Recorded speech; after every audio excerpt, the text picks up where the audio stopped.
Yeah, it seemed like. It's been slow. Some of us have Yeah, overcompensated. Well, 6:29, yeah. So I just looked all of a sudden, Right, seeing. okay. It's being approximately 6:30. Let's bring this, ladies, bring this meeting of the select board to order. Becky? Hello, You could highlight I'm mine. here. Becky, you're present on Zoom. Yes, I'm here. Brian, Yes.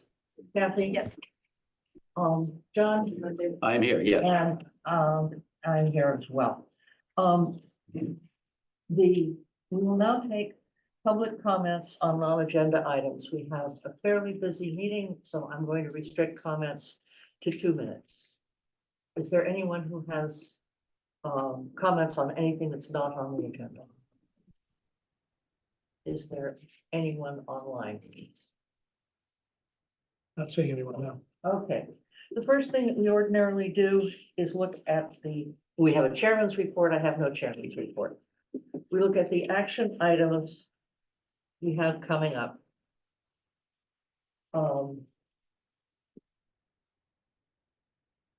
And is there anyone who, on the board, who has, an item to add to the action items?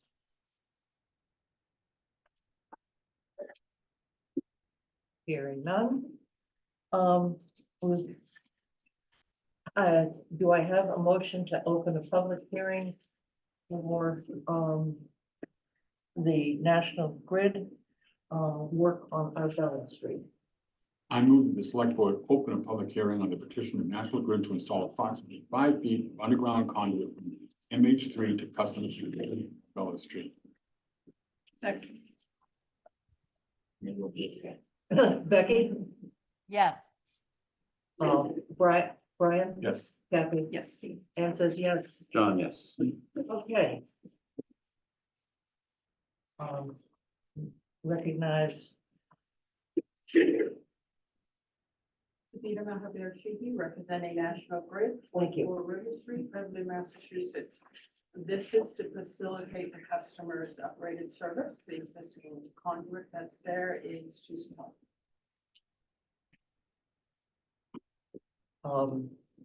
We have comments from, Charles Dam that he wants 48 hours prior to mobilizing the work, notify the abutters, maintain traffic and, police details, and that the area be returned to the condition it was before you began. Okay. Does anyone on the board have comments or questions? I just have a question as to how does this get prioritized in relation to other requests that the town has in front of National Grid? A couple of weeks ago, we learned about other work that we need National Grid to do. And I'm just curious as to how, Specifically, the Black Earth, transformer at Black Earth. yeah, how does this get prioritized? And how long has this been waiting and for work? Black Earth, that would be supply chains, whether or not we have the transformer or not. Do we know if it's on the list to be done? It's on the list. We're just waiting. We're at the mercy of whatever comes in, when it comes in. If I may, Yes, Becky, if I may, Ann, yes. my understanding is that the transformer is in now. We have Andrew from Black Earth on with us at this meeting. If we need any clarification on anything. Thank you. And I would agree, we don't want to penalize a customer who wants service updated, but I also think that we need to ensure that the town's needs are met as well. Thank you. Yeah, I'm trying to understand how they prioritize what work is down. The town has a number of things we want done. including this request, how does the request get in front of us before the other? First come, first served. But there's some question about where the transformer is. Yeah, we need that I done. won't know that standing here. I'd have to go back and look. Would you, do you interface with the town on all of the national grid? In other words, you're the interface for Black Earth as well as for this particular project? Yes. Can you get back to us within 24 hours in terms of where things are? 48, 48 would be good. okay. Thank you. And if I may, Certainly. there were also some other stipulations Chuck had on there regarding the sidewalk, which is a new one the town had installed, as well as a replacement of an underground connection to the street light at the intersection of Rosedale and Arbella. Additionally, loam and seed to match in the disturbed areas. Does National Grid have that list of information from DPW? I do not know. Who was it sent to? I usually pass, I could usually pass that along to my contact at National Grid once you guys approve the So petition. we would add that to the work that we're permitting. It's right. Yeah, there was it's- one, Chuck said there was an additional section they wanted done because it was right in the same place Mhm. and we want it all done at the same time. Even though it wasn't first come, first served. Right, does it make sense? Would there be a problem with replacing an underground, a buried cable to a street light? That would depend on whether or not we own the streetlights. Do we own the streetlights in Manchester? Generally, You no. don't own the street light, but you own the conduit and the wire to it. There was no point of demarcation, like a handhole? No, it goes right to the base of the light. Okay. So it's, again, it's right, you're digging up you're going right by it as you dig this extension, so it would make sense to make sure that that wire is upgraded, functioning. We're going from the manhole right in front of his property to him. We're not going anywhere. If I may, Ann, Yes, Becky. You indicated, the map actually shows that you're going from manhole 3 over to 3 Arbella, which is not directly in front of it. It's in front of that manhole. so the It's plan, right in front of his double window. the map that you submitted shows manhole 3 further down the street and manhole 5 directly in front of this house. So I don't know if that was a nomenclature error or if it's wrong. Well, it is, because when I was out there, the manhole is right in front of his house. Okay, if I may, Ann, Yes, looking at the map, I can see now that what appears to be looked like number 3 Arbella, I believe is number 5. Manhole 3, yes, it's in Okay. front of number 3, but it's not listed on the map submitted to us as 3 Arbella. It's just submitted as Arbella Street. But the conduit we're asking about is across the street from that.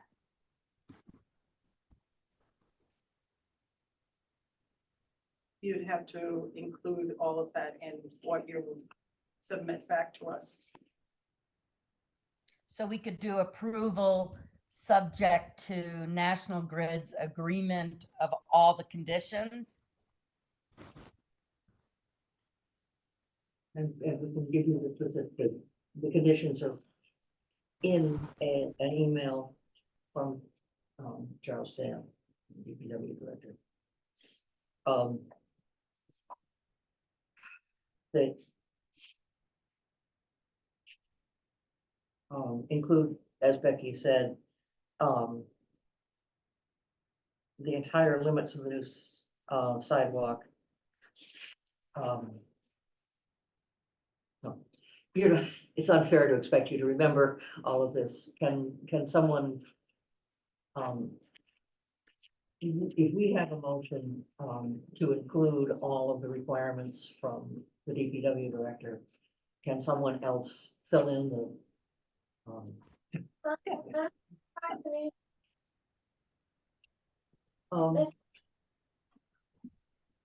someone had, Mr. Jeffrey, sorry, I can't. McAvoy. I can't- Yes, Yes. Please, go ahead. yes, this is Jeffrey McAvoy, 7 Arbella Street. I just had some questions.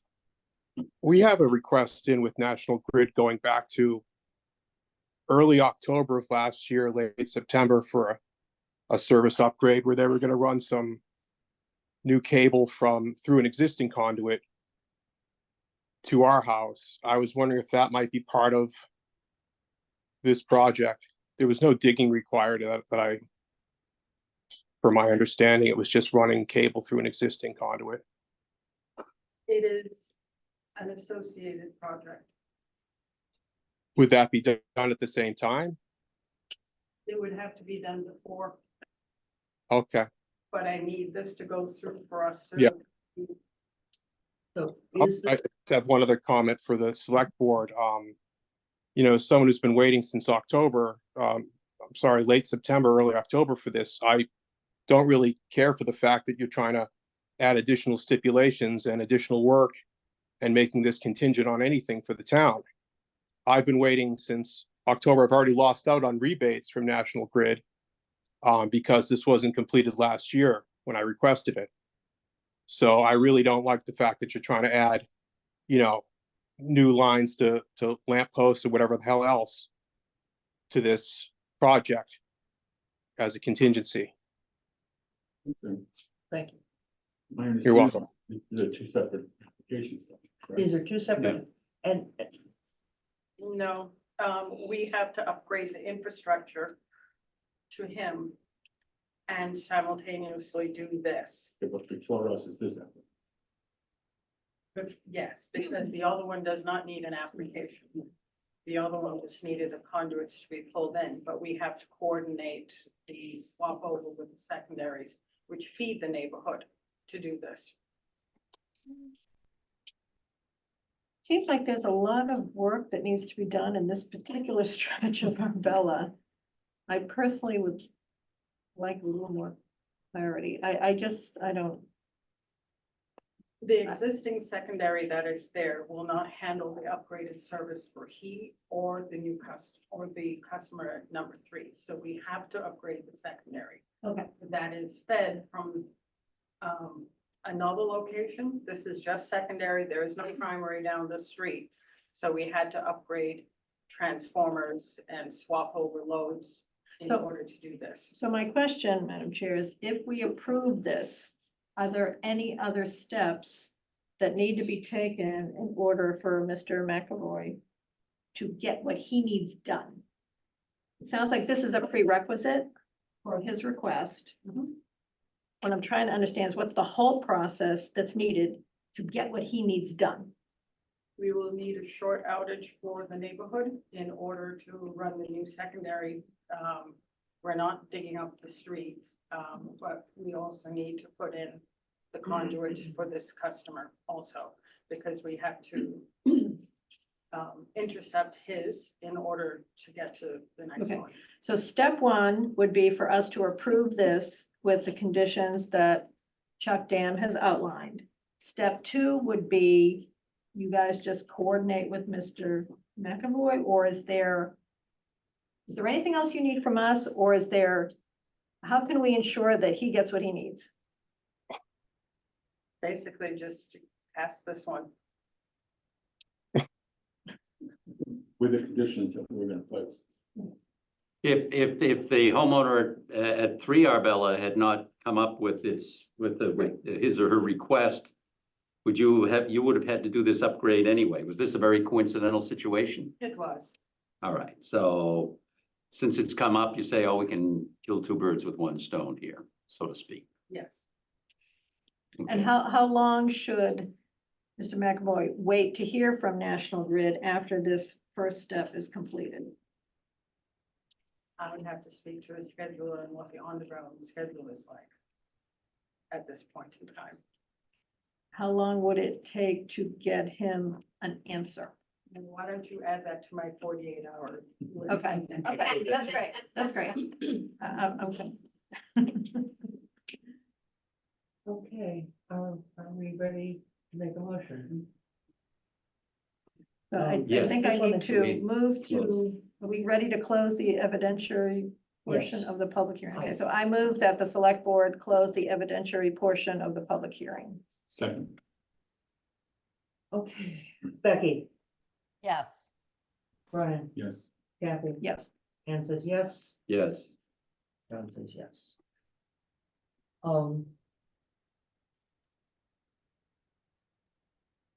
Then Becky, you get to make the next motion. you know, this. You don't have this, of course. That's it. I move that the select board approve the National Grid's petition to install approximately 5 feet of underground conduit from MH3 to customer at 3 Arabella Street with the stipulations proposed by the Director of Public Works. Is there a second? Second, Are we ready to vote? Yes, Okay. Becky, Yes. Brian, yes. Kathy, Yes. Anne says yes, yes. John says yes. So I just request, Madam Chair, that we add this to our action item list to follow up. Greg, if you're gonna get some answers from National Grid within 48 hours, then maybe at our next meeting, we could hear what those answers are regarding the work on Arbella and Black Earth.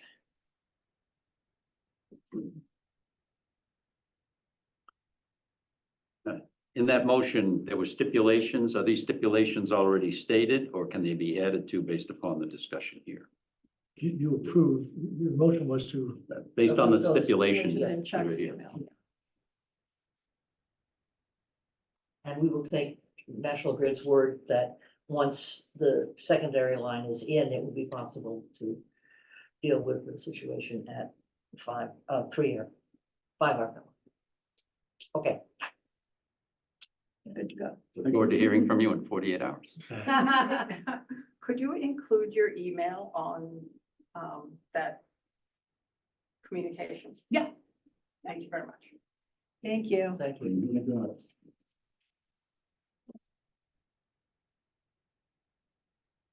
Mr. McAvoy still has his hand up, or Oh. it's just a leftover? Mr. McAvoy, I'm sorry, that's still up from the last time. I don't know how to, Okay. okay, thank you. the next item on our agenda are interviews for the Harbor Advisory Committee. And let's see, we've got a Y and a Z. Why don't we take Peter Yuckins first in alphabetical, since he's in alphabetical order? Yukins, Yuckins, thank you. common mistake. My name is Peter Yukins, lived in town 20-some years, up for the position of harbor advisory. I've been commercial fishing, recreational fishing, charter fishing in the harbor for 20 years. So sort of committed to being in and out of it and all the ins and outs of the harbor. And sort of interested in being more involved in the infrastructure aspect of it and sort of accessibility by the public to the harbor. And it's the short of it. Questions, John? Yeah, Peter, thanks for volunteering here. You've been here for quite a while. And you've spoken with folks on the Harbor Committee, have you? Yep, yeah. Brian, Chris Combe, Jim Doucette, all those people, yeah. Okay. A specific reason that you're interested in joining the committee, because you've been around for 20 years and maybe everything's gone well until now you've got an opinion on something that, Well, I mean, to be honest, I didn't really understand that there was sort of a position. I was sort of a okay, passive observer of the entire scenario. Being heavily involved in the commercial side and the recreational side, I sort of have a pretty good unique aspect of keeping a balance to the harbor. I'd really like to not lose the commercial side of it, but I don't want to make this place an industrial harbor by any means. I think there's a lot of opportunity to get the community involved in the harbor and on the water. Seems like a lot of people don't realize that we have such great access to such a great spot that we can kind of help them be a little more introduced to it.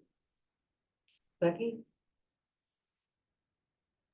Yes, thank you, Peter, very much for stepping up and offering. Do you have the time to put into the committee? Oh, very much so. I mean, I work full-time in the summer, 7 days a week, and then I commercial fish in the winter. But most nights and weekends are wide available, and in the winter, I'm actually a little bit slower and have a lot more time for sort of planning and researching and such. My summers tend to be a bit hectic, but I'm getting away from sort of the 6 a.m. to 9 p.m. schedule and starting to leave a little time for sort of family and other structures. So, Thank you. Are there any, with your 20 years of experience in our harbor, which has, I think, historically been a working harbor, is there anything that you see that you feel the town needs to more urgently address from a commercial perspective? well, I'm finding out about the slips going on that are going in the Fisherman's Wharf area, and I think that's a great step to continue the commercial aspect to it while keeping it in a organized manner. I just don't want it to be too far in the background of once we get a few things set up for the commercial guys, that it's okay, you guys are all set, now we're gonna move on. But I still want my thing sort of addressed as well. I really like the mooring setup and how we're encouraging more and more boats to be part of the harbor. So, but doing that in a responsible way would be a high priority.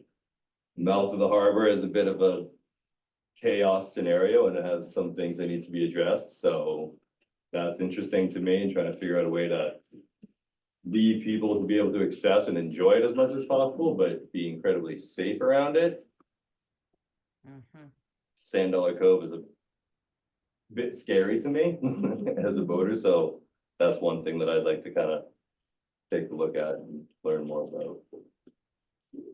Well, thank you. I think the perspective that you would bring is one that, while we do have some representation of the commercial fishermen on that committee, I think it's you would bring an even deeper perspective of that. So thank you. Thank you. John? Oh, I already asked you, sorry. Brian? No, once again, Becky stole my thunder. So I'm good. Yeah, you. My questions have been asked and answered. Thank you very much for volunteering. Thank you. In that case, Sean, would you? Brian, you're interested? Yes, yep. So Sean's no way.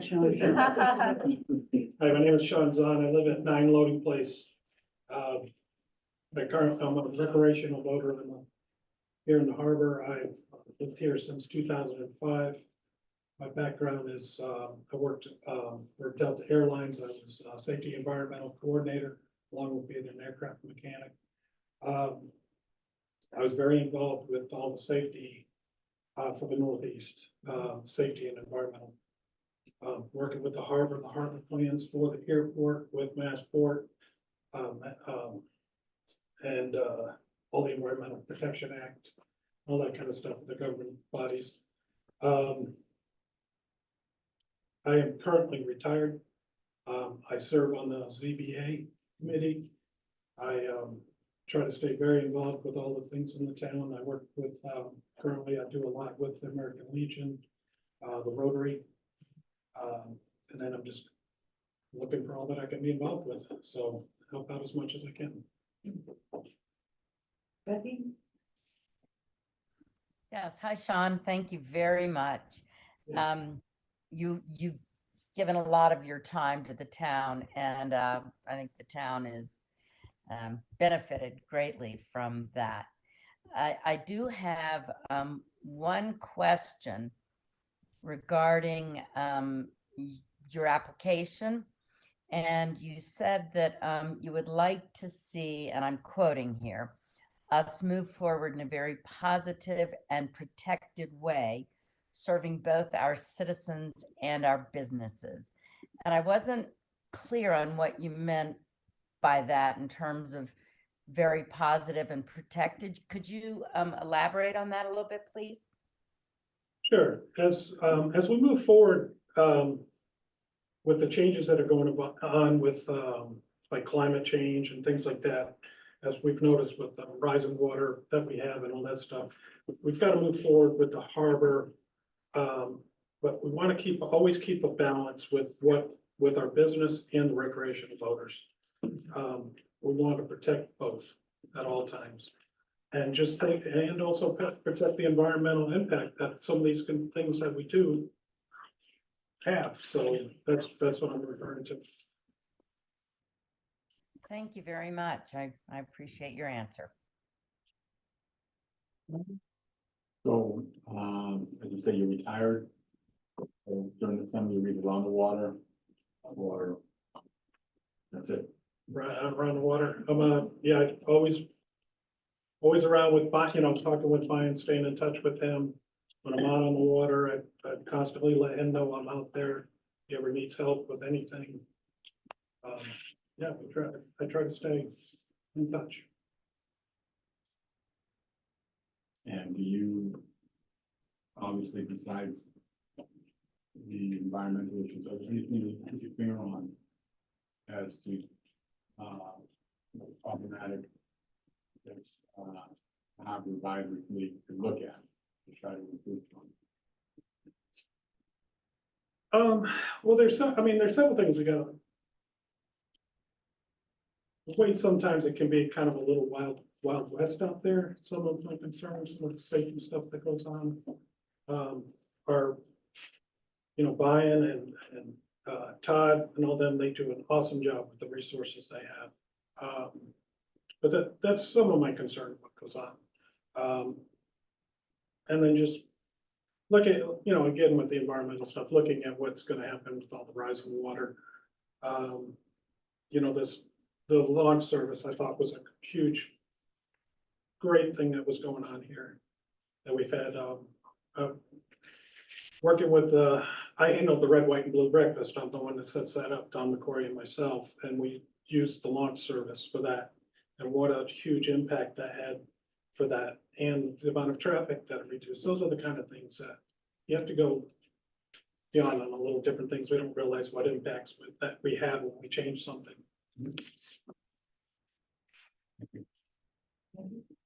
Yeah, just to kind of pull that thread a little bit, your experience is very varied in terms of both environmental protection and, your interest as a boater. I'm trying to kind of pinpoint where you think you're going to apply your expertise, because some of the climate work that's being done is for the town is being done by other committees as opposed to harbor advisory. So just kind of staying focused on harbor advisory. Do you have some priorities in mind? Well, like they're already looking at some of the stuff that I had, questions about, like the ramp access fees, some of the mooring questions that are going on, that kind of things, kind of keeping a balance out there and keeping things where they're safe.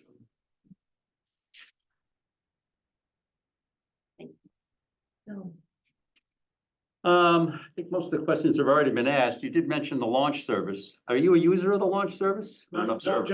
just for that time. Okay, I have a slip here, so, okay, but you have a slip. Oh, very good. So you're setting that. yeah, The Okay. big thing that came up with that launch thing is a lot of people that used her during that time, during Red, White, and Blue. A lot of those people had never been on the harbor. And that was a big comment. They really got an idea of what the harbor. I know they shuttled from here out to. Yeah, we're right from here, the back parking lot. I was aware of that. So you're already out with the ZBA once a week. You're Yep. working through the days of the week here. This is another one. Okay. Okay. You have the time to do that. Well, you said you're retired, but Yeah. good. Okay, all my questions have been asked. Thank you very much. Sometimes when we have two applicants, more than one applicant for a position, we take a week to, 2 weeks to think about it. Sometimes we just make a decision. What is the board's feeling about this situation?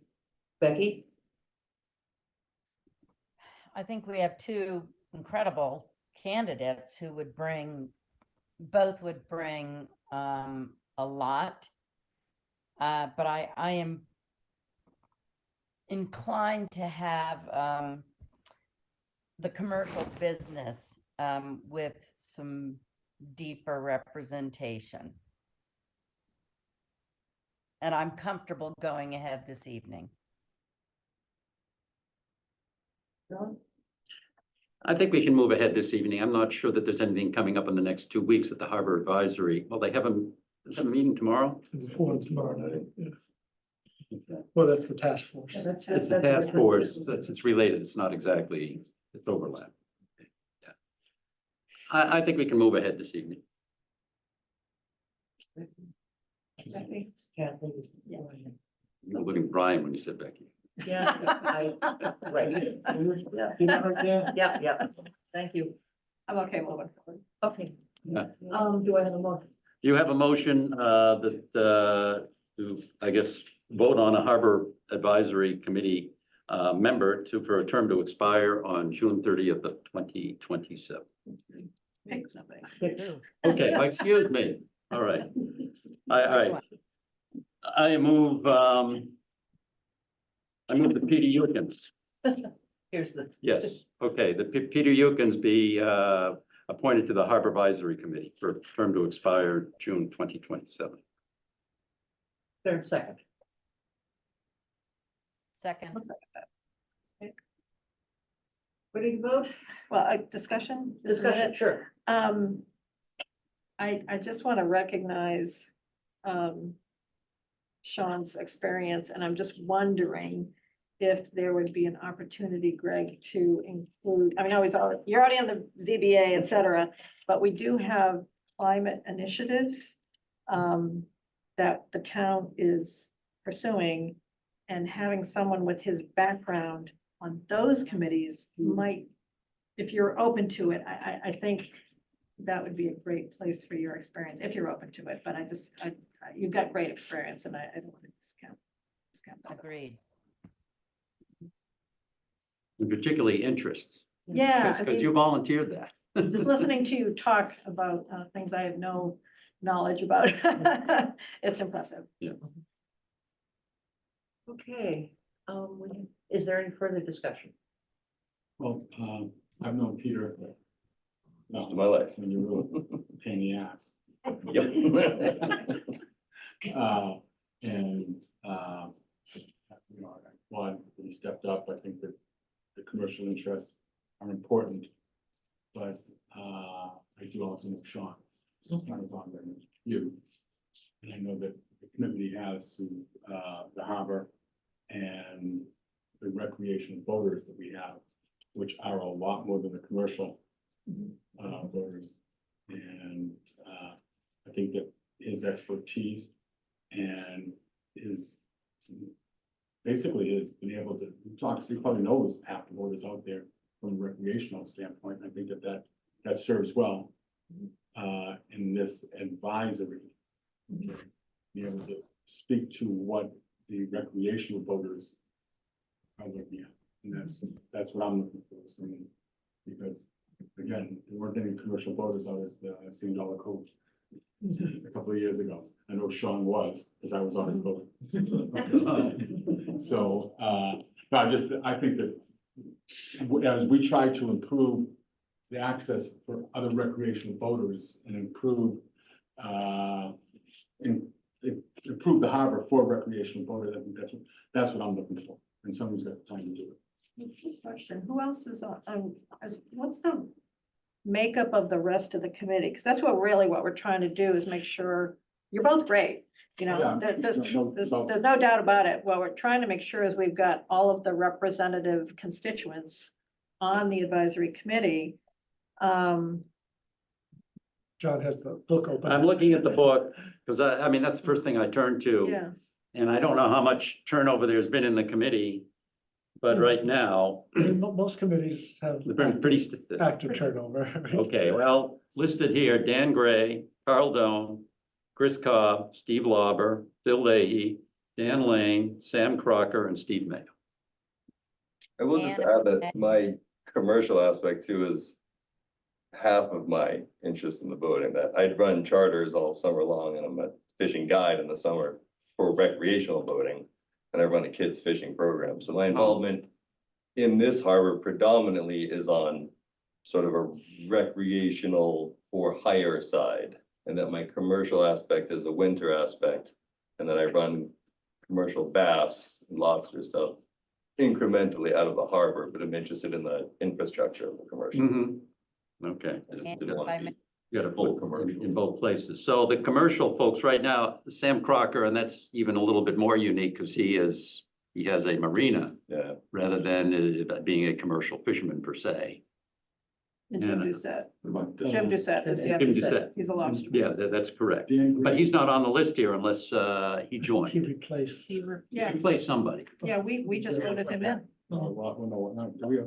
I think, I don't know why, and I could be wrong. Is Dan a commercial fisherman? Dan has a commercial lobster boat in the harbor. He's part-time. Yeah, he has a full-time job. But yes, he does have a commercial boat. Okay. He's resigned. I was He gonna say, I thought he Oh, resigned. okay, you did, Yes. okay. Dan and Stephen resigned. All right. I know there was some turnover here. I just couldn't remember. So, all right. So out of 1, 2, 3, 4, 5, 6, I guess that's got a list of 8 people, maybe 2, 2.5 commercial, so to speak. And if I may, Yes, Becky. Bion is on the meeting. Should we, if they are the Harbor Advisory Committee, should we ask for Bion's input? I don't believe that Byron will speak to that, but you can ask. Okay, why don't? It sounds to me from that list that there are several recreational. There are at least 3, maybe 4, yes, that are recreational. I don't know who is, I guess Doucette has replaced Gray, but Carl Doan, Chris Cobb, certainly- Yep, Steve Lauber, Bill Leahy, and Steve Mayo. All right, Not to be picky, but it's actually Combe. yeah. Oh, that's correct. Chris Combe.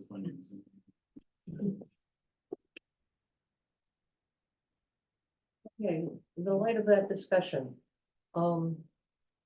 we have a motion and a second. Are we ready to vote? Nobody's Yes. standing up, so Becky, the motion is to appoint.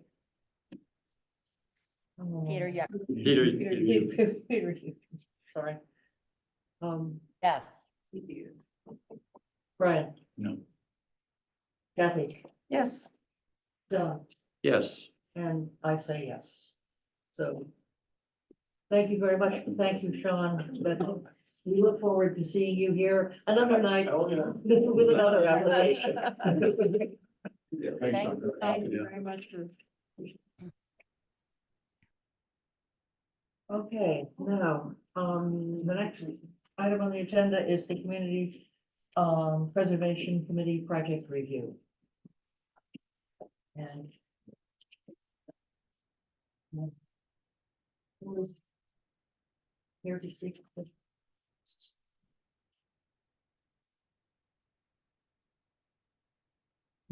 Sure, I thought Joan. Jake. Joe McDonald's on. Okay, was she fine. on Okay, fine. Joan, would the- you? Yeah, this is, I'm sorry. Hi. I didn't- Hi, everybody. Would you want us to do this? Do you want me to explain anything? Do you have any questions? Do we have any questions? I do not. John? Yeah. Yeah, Joan, we all have the list in front of us. With how many projects, do you have a difficult, I guess my question is, were there any projects that were declined? Or do you struggle to get people to apply for these programs?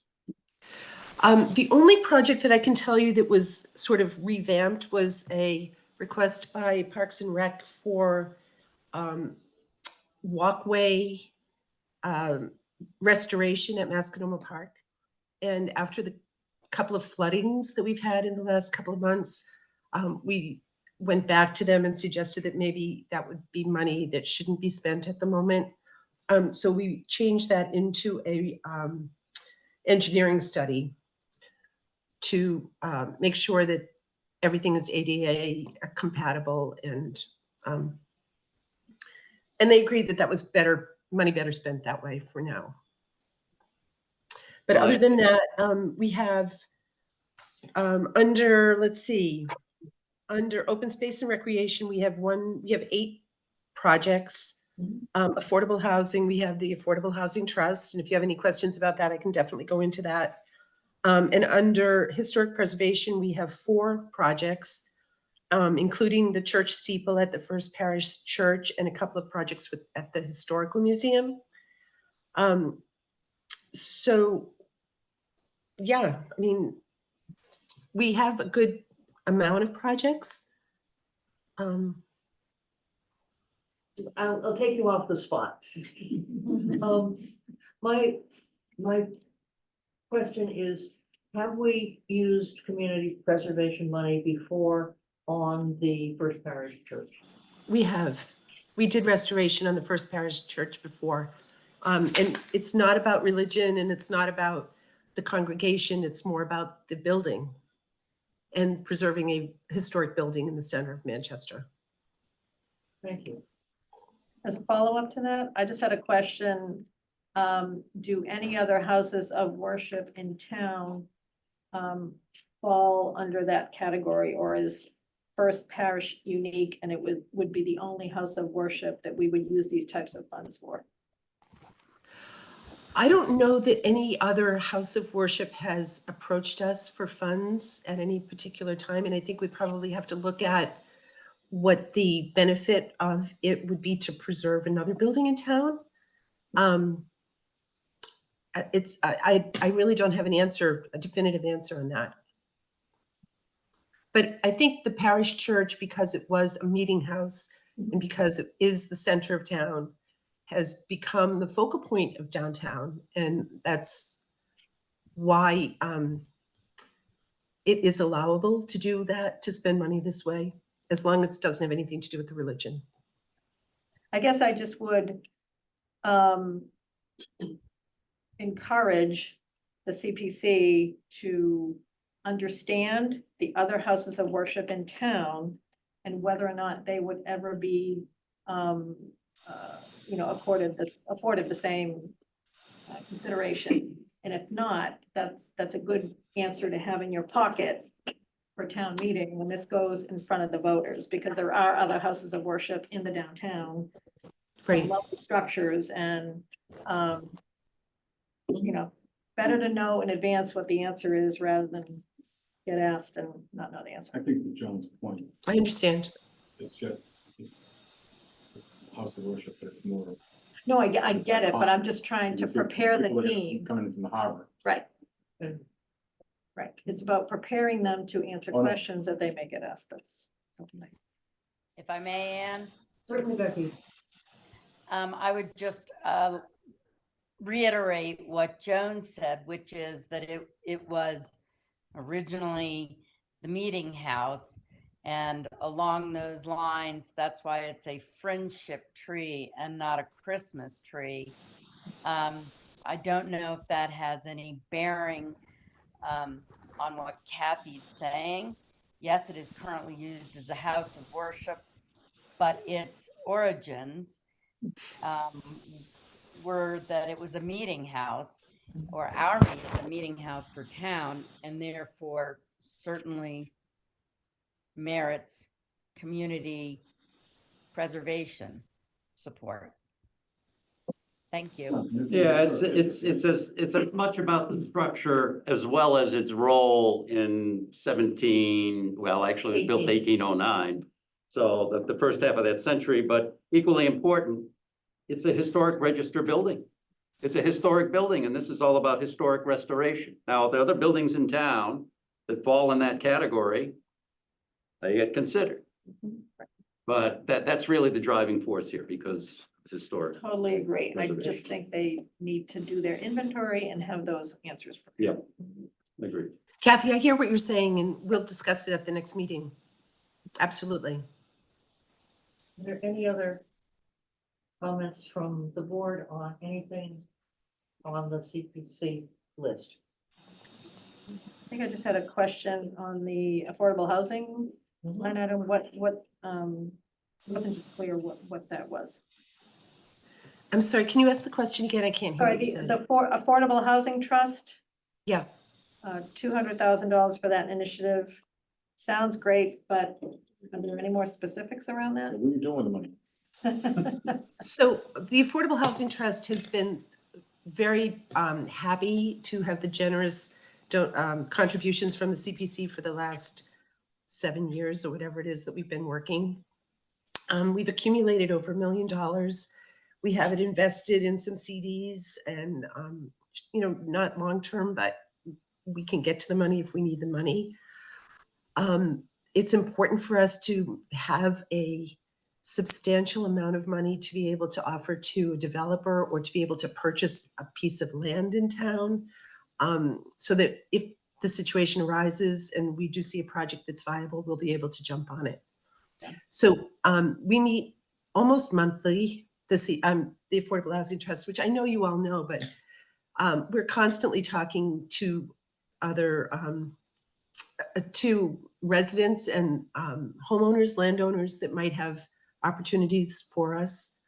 So it is a lot of money, but it's adding to the greater good, to the, So the you're bigger cause. building a nest egg that may be used to purchase land or other property for affordable housing. The number of people who have. I'm sorry, I can't hear. Sorry, Joan has covered it perfectly. We're just, You're building a nest egg? yeah, we're looking for a Yeah. project, and when we have a project, we'll have some money for that. Right. Oh, Sure. thank you, Muffin. One question, Joan, I think it's really pretty much been a couple of $100,000 every year, hasn't it? Isn't that For the the last- number?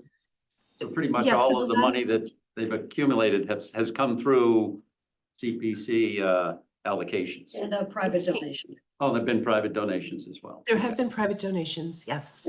Good. Are there any questions from the audience here? Is there anyone online who has any of that? If I may say one more thing, we met with the Finance Committee a couple of weeks ago and went through all of the projects, and they gave thumbs up for everything, so they're on board with everything. Thank you. Thank you. Raise your hand. Sarah, Melish, Yes, in full disclosure, I am a member of the Finance Committee and the Affordable Housing Trust. And one of the things we've learned is we've worked with POAP with respect to redeveloping the MHA sites. If we're going to attract a developer, we need approximately 5 to 10% of the value of a development in order to encourage somebody to come in. So a $35 million project, you'll see we're just barely squeaking by. Thanks. thank you, Sarah. Mhm. Okay, Okay. I'll make a motion. would you make a motion? Okay, I'll make a motion that we approve the list of community preservation projects As presented. as presented. Second. Any further discussion? Becky? Becky said yes. Brian? Yes. Kathy? Yes. Ann says yes. John says yes. Okay. Thank you very much, Joan. Thank sorry- you. Sorry Thank for you the very much. interrogation, but that's what we're here for. That's, I know, that's all right. That's good. See you later. Thank you. Yep. Okay. The next item on our agenda is the harbor discussion, and the first part of that is the management plan task force. And I see Pirate Bion here.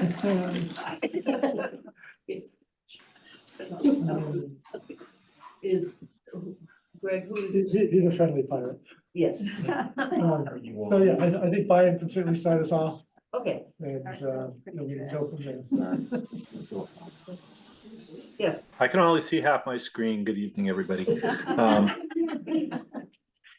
The Harbor Management Task Force has held several meetings so far. There was a site visit with Urban Harbors Institute back in the fall.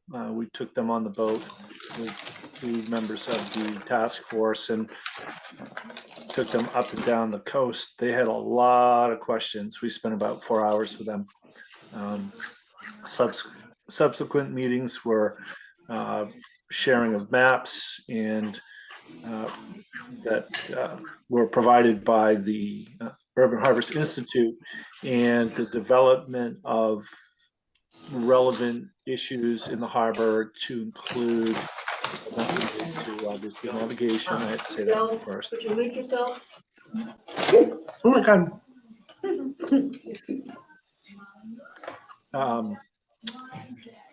Right, so navigation, sea level rise, which is very much a big deal in plans these days.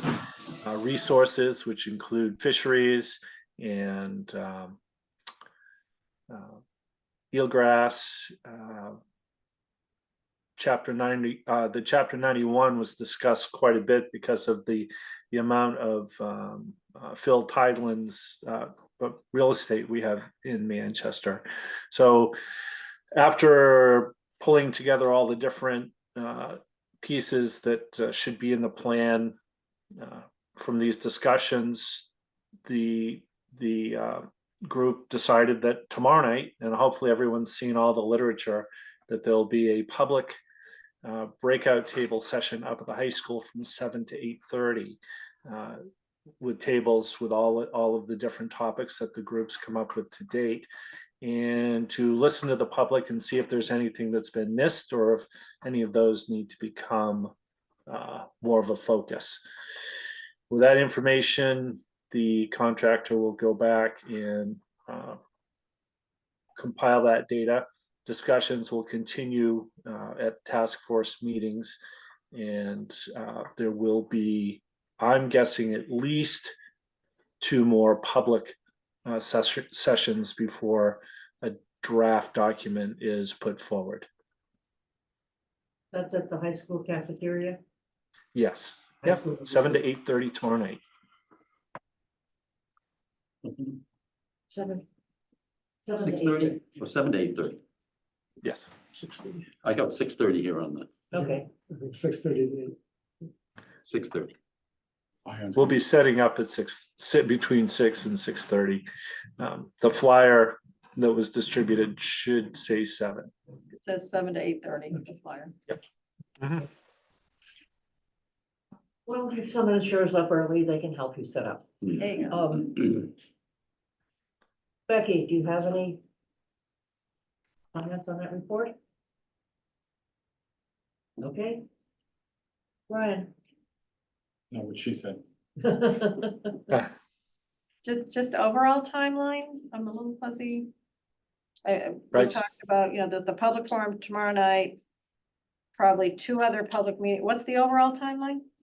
So the overall timeline from when the contractor was brought on board could be a year to 18 months if the town had gone with the state plan, which it looks like at this time that won't be proposed. Could be up to 2 years. So probably another year, which is standard. when can we expect to hear from the task force again, I guess, to give us an update on the work and the time? I would recommend that they certainly reach out after all the data is compiled from tomorrow night's meeting, and I would guess probably 2 or 3 more meetings before the discussion reaches a point where they would want to share. But that's up to them. That's their decision to make, and certainly I'll take that back to them and So have them what's put that on their confusing agenda. me is we've signed a contract with these people, Greg. Yes, Okay, usually in a contract of this nature, there would be intermediate milestones by which there would need to be a report. So that's kind of all I'm asking for is we Yeah. shouldn't have to wait a year or 2 for information. What are those intermediate milestones? I'll dig out the contract. I don't have it in front of me, but All right. yes. So could we put that on the action list just to get us, what are the intermediate milestones on that contract? When can we expect to hear back from, you know, from the contractor or whatever the progress milestones are? Sure. That'd be great. Thank you. No? I'm looking forward to tomorrow night. Okay, Yes. great. Thank you. The next part of the harbor discussion is the launch service. And we have, perhaps I should back off. Is there anyone here who wants to talk about the harbor management study task force? Is there anyone online? Okay. The next is the launch service. And there is the packet is online. It's a little late to tell you that now. But there's a long description of the launch service and the parameters around it in our packet. So we know quite a lot. And thank you, Kathy, for helping put together that. So, Bion, can you just briefly lay out for those people who haven't read it, what this project is? Well, you're right, first of all, to thank Kathy and Peter Twining. Peter Twining did yeoman's work with all of the information to pull together the business plan for this. Basically, if this is forwarded, so at this point, if the select board and the finance committee both approve for this to go to the warrant, one of the milestones required is that I identify and get a verbal commitment from enough boaters, that number being 70, to make the launch self-sustaining. So just waiting to hear on that. And then the next piece, if at town meeting this is approved, and this is not for a water taxi or a harbor tour, this is just straight up launch service for mooring holders, will be to get those people who've made a verbal commitment to make a payment. The fee will go up to $575 for the season for the boaters. And I've committed that we have appropriate staffing to operate the launch for the full season. I have, since discussions with the finance committee, heard from all of the launch drivers who are interested in coming back as well. So I think we might want to just back up for a minute. Yeah. And so the launch service has been operated by a private entity. That private entity no longer wishes to offer the launch service. Tom Baker, who is operating the launch service, approached Bion to see if the town would be interested in operating the launch service instead of Tom through his Manchester mooring service operation. So since that time, we have been working on the business plan to develop a proposal that would pay for itself, be self-sufficient. That was a primary goal that I think you and the finance committee both have had from the get-go. And as Brian indicated, he and Peter and Kathy have been working on that and have developed a plan. It obviously is dependent on people signing up to make it a go. I think Brian is optimistic that those subscribers will materialize. But it would be contingent on getting sufficient numbers to sign up. Right. I just wanted to provide that Yes. little bit of There- background. we would buy the launches from, Tom Okay. Baker, and that's 120. 125,000 is the capital cost. 125,000, and, that would come from the harbor fund. Well, it would technically come from our fund balance, but it would be repaid over time. It comes from the town's fund balance. Right, there's not sufficient money in the harbor fund balance, Okay, but, so it would come from the town's fund balance, free cash in the old, Yes. speak. yes, And would be repaid, and the repayment would start on year 3, a year two. year 2. I would like to recommend one small change, which it may possible, is that a firm commitment to use to pay for launch service be a check in the treasurer's hand. The check. Yes, not- that's part of the plan is that Bion, if Bion gets the go-ahead here tonight, Yes, he's ready to send an email to all the mooring holders and get as many checks in hand okay, prior to town this is meeting. not a verbal commitment. No. It's a commitment. People would have to pay for this service in advance. I think the key thing for the board to understand is that we're making an honest estimate as to how much we can charge for the Mhm. service. It's a little bit of a guess because the price has been pretty standard for 3 years and we're raising it to $575. So we are in the plan where we were allowing for 3 years to break even before Mhm. we say, this is not gonna work, sell the boats. Okay, so that's something we hadn't discussed before, and whether or not that's agreeable to you, is up for discussion. But this launch service, signing up for the service means paying. This year, we're getting a little bit of a late start because people probably have been, I don't know if they've sent their bills already for the mooring fees and everything. But normally when you get your invoice for the mooring, you could sign up with a opportunity to pay for the launch service in advance. But the idea is not that you get a verbal commitment, but that No, these, no. This is money in hand. okay, by April 15th. That was my understanding. Right. Yep. Okay. Yep. And then Brian? it would be up to the voters. Yeah. We're talking full payment or deposit? No full payment. Everything boating, you pay up front for the season, and this would be no different.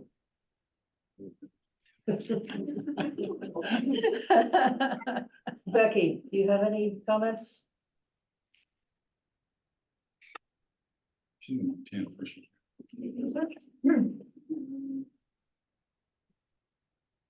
Yeah, Here. it looks like a good loser. We Okay, did lose her. One point of information, Greg, I just noticed, I do think we need to just tweak the business plan here. So the verbal discussion we had with FinCom was that the service would be, in the off season, would be operating not just on the weekends, but every day, but we wouldn't need the extra staff during the week. So I think there's some verbal discussion we had with FinCom that did not get into the updated document. okay. You know what I'm saying? 'Cause- okay, how are you operating? How does launch service operate without staff? So additional staff, I said. So Bion is bringing on additional staff. But when there's low demand, his plan was, correct me if I'm wrong, Bion, to use your harbor master staff Monday through Friday or during those low periods, you can clarify. But the additional staff that you're bringing on for the summer is in season and maybe a little bit on the shoulder season. You had outlined a staffing plan for Greg. Correct. Starting the second Monday in May and going through the third week in October, we would have dedicated launch staff. Now, if the launch service is running in May and large parts of June, later September and into October, going to be days when there won't be a need for a launch driver in the middle of October on Monday, Tuesday, and Wednesday. The harbor staff will be on duty for those, as you said, Kathy, the shoulders, or the first hour of the morning or the last hour of the afternoon. But I did fully staff the launch for the season, starting the second week in May through the third week in October, with dedicated staff.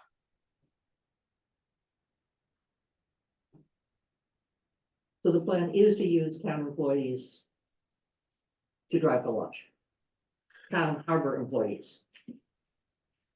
Well, the launch drivers will be employees of the harbor staff. If at 8 o'clock in the morning or 8 o'clock in the evening, there's one. More correctly is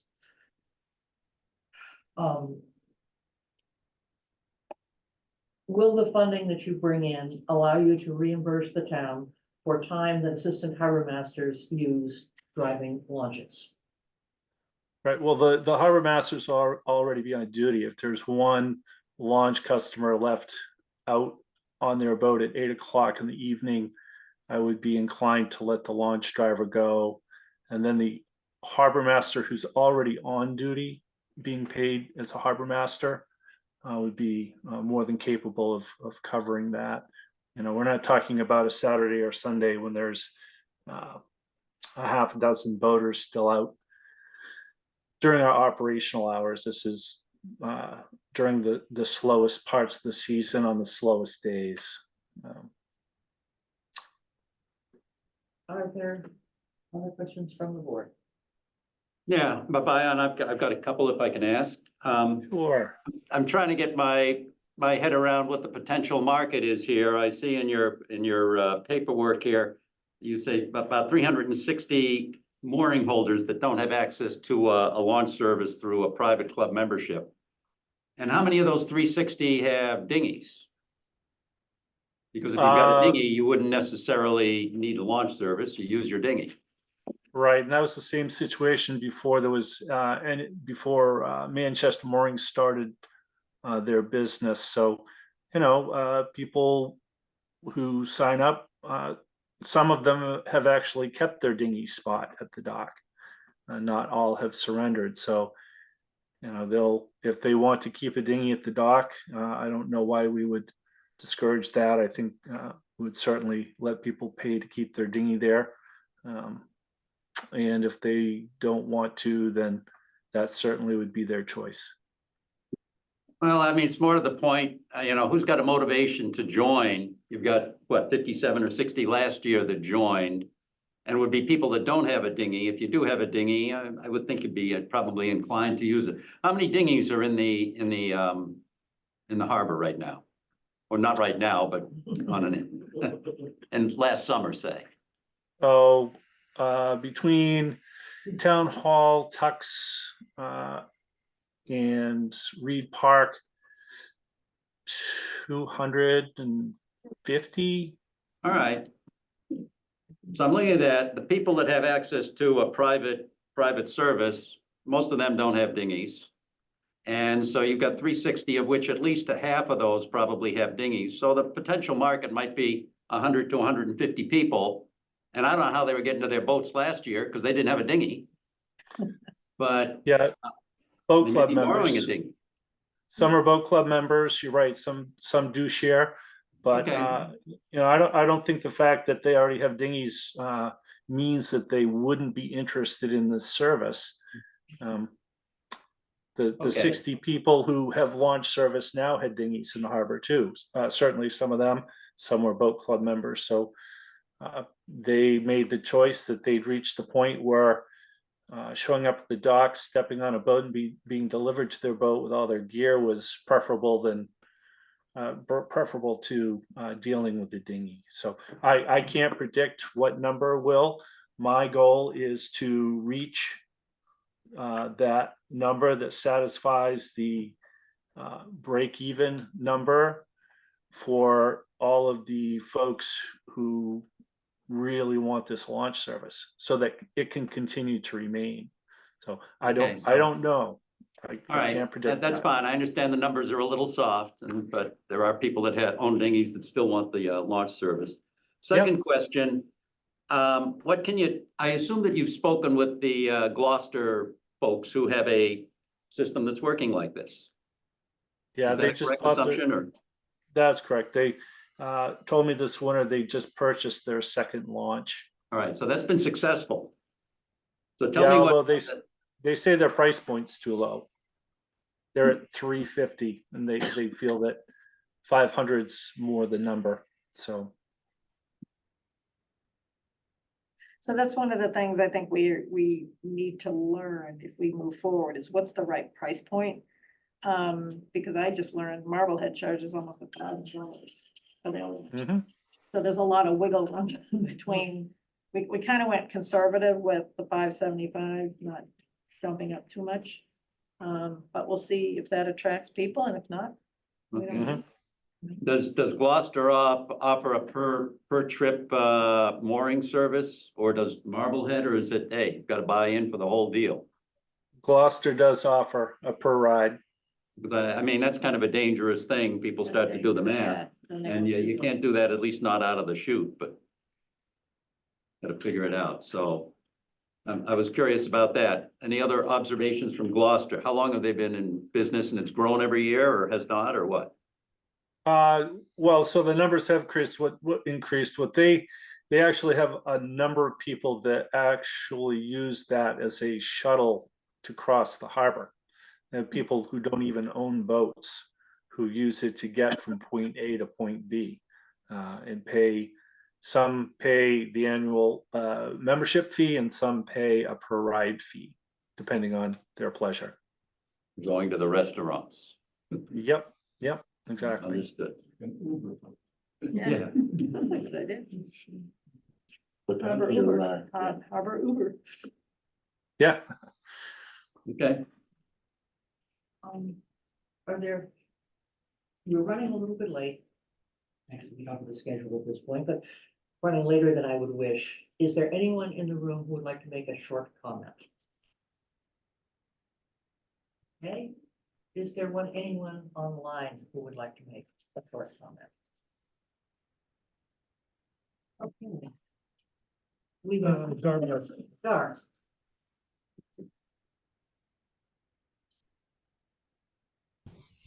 Yes, I'm supportive of the, Gar, I think, tell us your name. We have your name in front of us, but give us your address as well.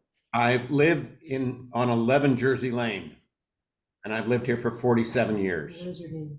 My name is Gar Morse. Thank you very much. Go ahead. So I am 100% supportive of using our harbor and making it available to people other than people who happen to be members of the Manchester Yacht Club or the Boat Club, for that matter, so that we are an open harbor, and I think that's a very good thing. On the other hand, that's the other part. I think that the taxpayers of Manchester should not be subsidizing yachtsmen. If you got a boat, you shouldn't ask how much it costs to keep it up. That's, I don't know who that quote is from, but so I would say that it is critical that this service be self-supporting. And if it is not self-supporting, I think that the folks running it need to come back to the select board and say, you know, we got a problem here. That's my comment. So, but I think in general, I'm in favor. Thank you. Okay, I think I am looking for a motion to support the launch service as described in the extensive business plan. So moved. Second. Becky is still absent? Yes. Okay. Yeah. Any further discussion? No, I just want to point out that to John's point, recreational voting starts now. Instead of, it's kind of like flying first class as opposed to coach. Now you get to start enjoying the voting when you get on the launch as opposed to rowing onto it. Yeah. Particularly in Area 7. Yeah. Rowing to Area 7 is tough. Long. Yep. Okay. Ready to vote? Yes. Brian, Yes. Kathy, Yes. Ann says yes. John, yes. Very good. Thank you, Bion.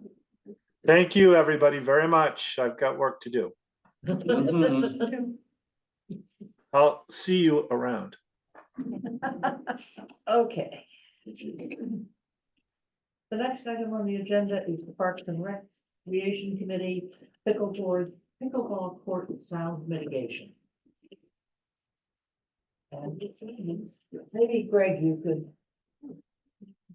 outline what the situation is. Sure. So pickleball court opened up last year.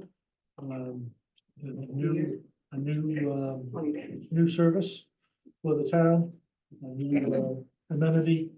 I think it's fair to say that there are concerns, certainly by some neighbors, that the noise that it produced was disruptive.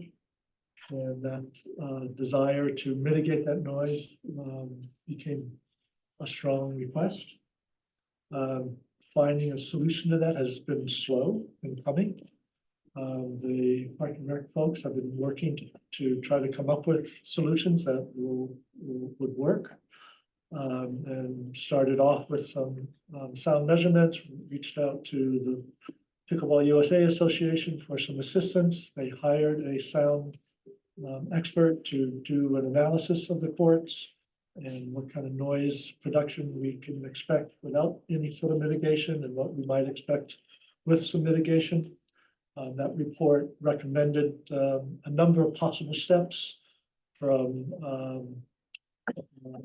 requiring different equipment that is less impactful in terms of noise to pursuing sound barriers on the courts, and recommended that if we were to pursue sound barriers, that the fencing should be higher. So the fencing was low on the two sides and 8 feet on the front or 10 feet on the front. Is 10, recommended going to 12 feet for a height. So that's one of the first steps that Park and Rec pursued then, was securing a vendor to try to raise that fencing in order to accommodate the eventual barriers. Like a lot of things, it took a lot longer to secure a vendor and make that happen. I understand, I think that vendor's finally ready to go sometime this month. Right. To install the new fencing.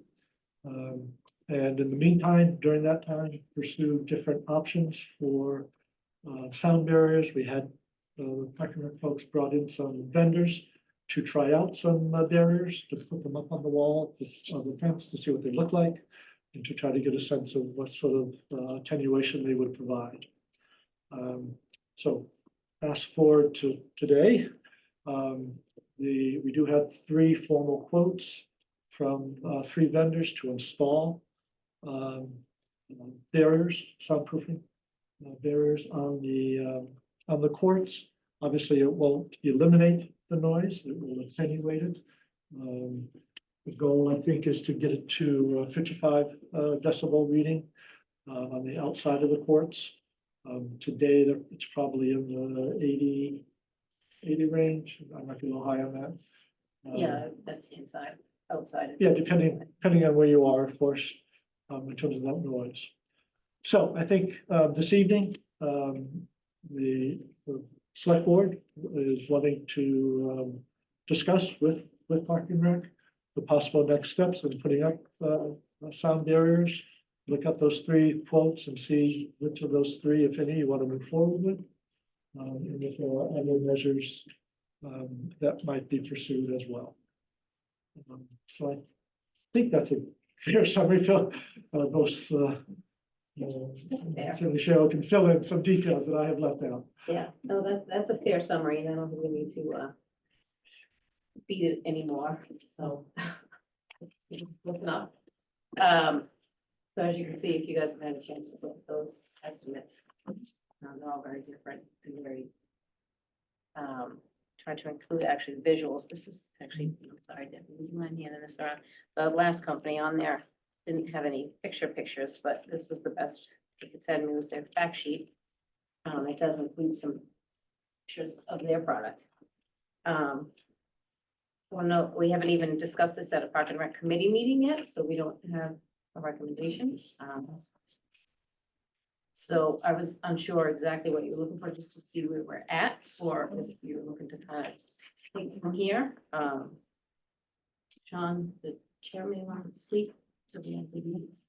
Yeah, I mean, overall, yeah, I guess it's a case of, well, what shall I say? We're here sharing where we are right now as far as we've been working on this, since last summer. As you know, it takes a while to get bids and move forward with projects. And yeah, there have been a number of meetings that the Park and Rec has, obviously meeting once a month. And there's been a lot of town input on the pickleball courts in general. I mean, I would say as far as overall, it's the vast majority of the town. If I were to say, we've had a number of meetings, there have been 4 people that were opposed to it. I would say there was 50 people that came that were for the park. And I would say, just my personal opinion, if you took a vote of the 5,000 people in town or so, 4,996 would be for the park. That's one of the problems with democracy, is it kind of walks over the minority. And there have been, but besides the sound barriers, there have been numerous concessions that are unique compared to the other parks in town. Meaning, as far as the start time is 8 a.m. Every other park is sunrise you can be in. It closes at sunrise. There are cameras that are in the park. There are police that patrol by there to make sure the rules are followed. There is the Park and Rec and the director who has come on weekends when issues have arose.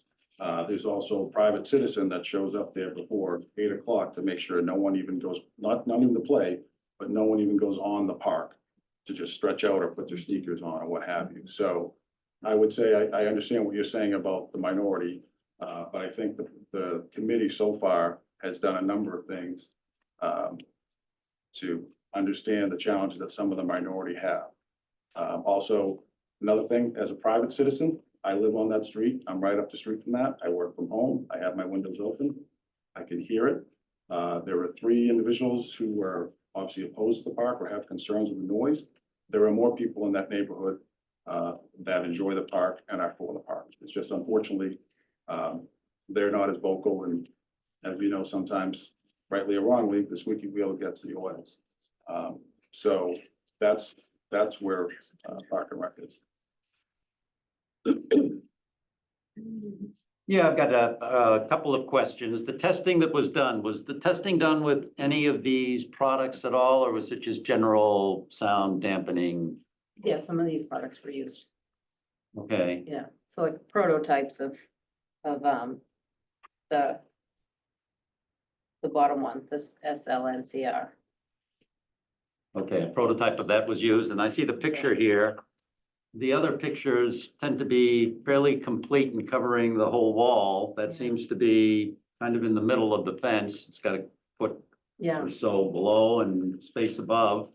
the ones we would get would be 12 feet. We go from the top of the fence to the bottom, because it is better the more coverage there is. All right, so are you making a suggestion or a recommendation with regard to one of these? Well, I mean, you've got a fence that goes pretty high. Right. I have not had a chance to go over them all with the committee. So they've So kind of we- heard we, bits and uh, pieces as we've gone along, like you've seen some of the We've pictures. had bits and pieces, but, you know, to be honest with you, until last week, there was no deadline we need to make, but we are moving along, we are following the process. We have another meeting scheduled this week, as we normally do once a month. But we haven't had time to go through as a committee to go through all of these options and really take a look because of, the information that just Cheryl just got recently. We've had an idea of what it looks like, but we haven't had a full discussion as a committee. Okay. And I can't really order it until I know we have a 12-foot fence. So the fence isn't there. I don't want to order 12-foot panels until I'm 100% sure we have a 12-foot fence, which has been held up. At this point, I think I would like to hear from one of the neighbors. Yes, first I would like to say the courts didn't open last year. They opened in July of 2022. Name and address, Excuse me? name and Oh, I'm address. sorry, Kim Logue, 142 Summer Street. The courts opened in July of 2022. Apparently, they were voted on in 2018 to turn that park into a pickleball court. So why this has taken this long, we're like working backwards. A sound study should have been done before they even went in. There was a sound study that was paid for by the town that suggested the 12-foot fence, use of different equipment, but there's no one there that can monitor that. And I just feel like it's not being taken, the neighborhood concerns aren't being taken seriously. You had USA Pickleball come and do a sound study, which in my opinion is biased. And they put up these panels and we waited months for that report, you know, because I kept asking for that report. And you said, you know, the silver bullet wasn't there that you wanted. And it really doesn't tell you much more than the first one did. I think we're ignoring what the first one said, which is the way to correct the sound is to put a bubble over it, which is not cost effective. And if that can't be done, it should be moved. And I think in all fairness, it should be moved. And I don't think they should open on April 1st if none of this is done because it's been far too long. Far too long. I know you're working on it, but it's still a noise problem that goes on from April to December. October, November, not as bad, but for 6 months, 7 days a week, it's a good 8 hours during the day that it goes on. And it travels to my second floor and third floor. So you're gonna spend money on this, and I don't think it's gonna bring it down to 55 decibels. So what do you do at that point when it doesn't correct it? You've already spent money, why not spend the money to move it? It was suggested that the town replace my windows. Why would I want that? If I did it for me, you have to do it for other people that are affected by the sound. And I don't want to keep my windows closed all summer. What good does that do for me? And it's a great sport, but it's just not in the right location. Carl Schmidt, who did that second report, said it shouldn't be within 200 feet of a home. It's in 100 feet of mine, but really, it should not be between 500 feet in a home. It's according to the first report, but we're ignoring that one for some reason. I don't know why. So it's very frustrating. Thank you. Just one point of clarification. Like, again, I live up that street. I drive by that every day. Yes, it's open 7 days a week from April 1st to December for the weather. It is not 7 days, 12 hours a day. I've driven by there plenty of times where it's empty during the day.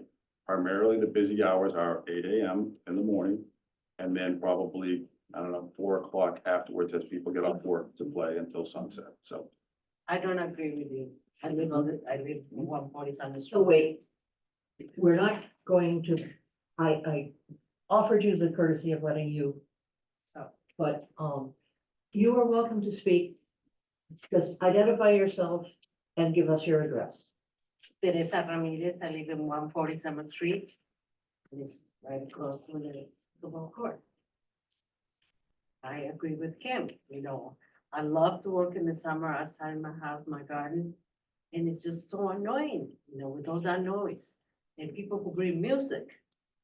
And the language, it's horrible. I don't. I wish that never happened. It's a, as Kim said, it's a great sport. I have nothing against the sport. It's all the commotion that goes around. Thank you.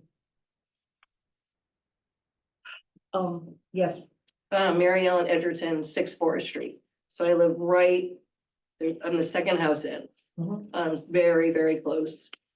I would say 90% of the time, no one's there in the middle of the day. People are there at 8 o'clock in the morning for sure. And then when work gets out, there might be a few people, but all courts are not being used all the time.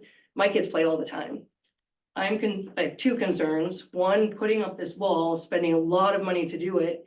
If the neighbors that are upset with it are not gonna be happy with that and just want it moved, I understand your points. But if this will not stop and the complaints will go on, why are we gonna spend this much money when they're saying they're only gonna be happy if it's moved? So I'm concerned about that's a lot of money to spend. Also, how the sound is dispersed. Is it gonna, the sound of Summer Street is much louder than pickleball. Like I have my windows open, it doesn't bother me at all. I don't even hear it anymore, but if that sound from Summer is gonna then bounce back up the street on Forest, then that'll be a problem. That'll be much louder than pickleball. I also have a concern about harassment. So that some of the neighbors, one of the neighbors harasses people on the courts. So my children's friends were on the court at 8 o'clock, coming off the court, and they were followed, being recorded to their car, followed them around the car. These are like teenage kids. They were scared to death, not knowing what they're doing. So there's gotta be a respect in what's going on too. Everyone has their opinion, but let's be respectful of the situation. The majority of people in town love playing. I don't play, I'm injured, but I'm not opposed to it, and I live across the street too. thank you. Is there any reaction from the board? Question. Yes. What is the decision we're looking for this evening? Because it sounds like the Park and Rec Committee hasn't even discussed this amongst themselves to advise us, if I understood that correctly. That is true. I am asked for an update. Okay. Yes, and. So we're not making a decision. My tonight? hope Okay. was that we would find some way to bring the mitigation forward so we can at least try it. As quickly as possible. The courts are opening in 2 weeks. And as I said, they have been annoying for 2.5 years, for over 2 years. They've been annoying to some neighbors. What is the, may I ask, what is the lead time?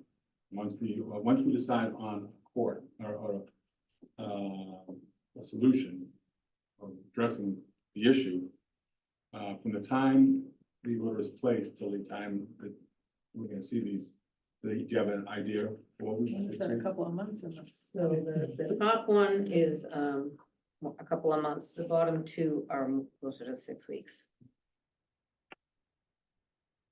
From when we have the contract signed. Greg, do we have the money in hand to pay for any of these? So there are a couple of options. So there's about roughly 10,000 left in the original funding. Once we pay for the bigger fence. And then you could tap some of the dollars in the revolving, like in the revolving fund. And there's also some dollars in just general field maintenance, park maintenance account. So between those 3 sources, we could pull together the dollars necessary. Alternatively, you could seek additional dollars from voters at town meeting, obviously delays. Everything until September. Well, delays everything until April 25th. April 25th plus the 2 months to. Right, plus the order, yeah. My concern, Madam Chair, is that we went before the town for these funds once. And we set the precedent that we weren't gonna pay for it out of revolving fund Was it last year, 2 years ago? I've lost at this point. I think that we should be going, I think there's another question we have to ask the voters if they're prepared to pay additional monies. Also taking another revolving fund. We made the commitment to the voters 2 years ago. I think we have to continue with that course of action, in my opinion. I recognize that it delays a lot of things, but I think it's only fair to the voters.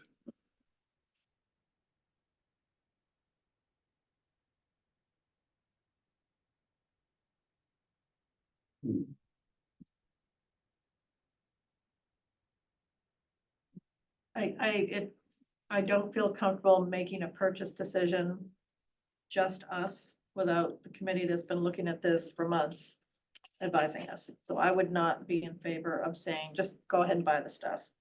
You bring up a good point, that it's the town's money. Unfortunately, if we gave the go-ahead to go buy the soundproofing, we're still looking at a couple of months before it's installed anyway. I think the question is, what do we do in the meantime? You know? Yes, please. Yeah, Lauren Coons, 5 Ocean Street. This is to the board there. What about setting up a campaign for private funding on that? I mean, that's something we could look at.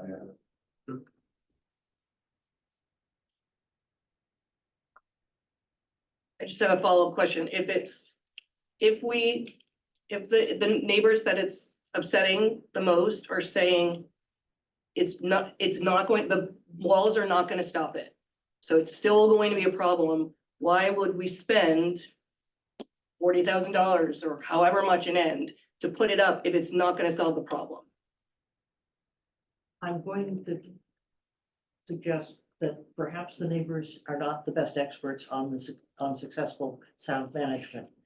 And I think before we spend $200,000 to move courts, it behooves us to try sound mitigation. I agree with that. I don't think it makes, we would have to spend money to move them, right? It makes sense to at least try the sound mitigation. I'm just not comfortable in picking them. I don't feel expert enough to look at these options here. You guys have been looking at this in a lot more detail than I have. I just wouldn't feel comfortable picking an option. Another Cheryl, you alternative had a question. is. May I? Sure. I'm trying really hard to not have an opinion, although I probably have studied this more than anyone. Because part of me does think money's gonna get spent and it's not gonna be enough, so I don't wanna be the one who wastes the money. But I also think that the bottom company of the one that is the cheapest, I don't wanna go with them because they're the cheapest, but they are 100% focused on pickleball right now. And they are supported by USA Pickleball, who obviously their goal is to keep people playing pickleball, which, to be honest, is my goal too. Wherever it may be, that's the goal. That's Park and Rec Committee, that's what we do. We want people out playing. So their product, although it is brand new, so we don't have good pictures, we don't have a lot of testing. They do have a 90-day full money back guarantee, so that we do have plenty of time to run some sound tests. They do have the highest claims for lowering decibel level. As Kim stated, it will be still, no matter what we get, it's gonna be on a 12-foot fence. It's probably not gonna help the 3rd floor or even the 2nd floor. I don't know. Is it gonna help in general, all the decibel readings? It will. But we won't be doing the test from our bedrooms either. So if it's not, I mean, like Mariana keeps saying that, whatever, it could end up money that's not so well I spent. said they have a but 90-day month money-back full. guarantee. Yeah. Interesting. What's being guaranteed here? That they'll take the decibels down, not that the neighbors will be happy. Do they have a benchmark? Where I was going. So It's gonna bring it down to 55? well, because it's so different in different spots, he says they can take it down by 17 decibels. All right, from wherever it is to wherever it's going. And wherever, Down by whatever 7. that 17 number is, that's where they end up. Right. Okay, and we do, well, we would know where we're starting. Do they agree with the baseline of where we're starting? Or do they have to take their own measurements? They would test before and after.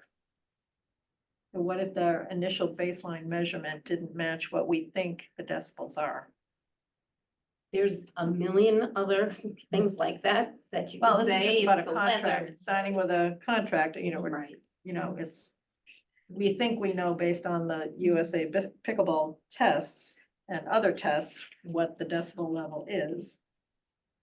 You know, I just, I think they do it right on site here. They're not, Yeah, oh, for sure. they're not gonna, There.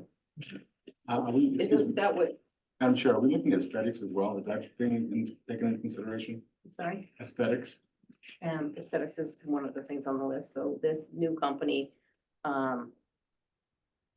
yeah, we haven't really seen exactly what they have. We've seen the top one because it's in Beverly. And then the second one has done a lot of sound mitigation for, not as much for pickleball, but for construction sites and stuff. So you can see that in the pictures. But this one, we don't have good pictures of it. So aesthetically, we don't even know if they can get green. Right now it's black with some clear.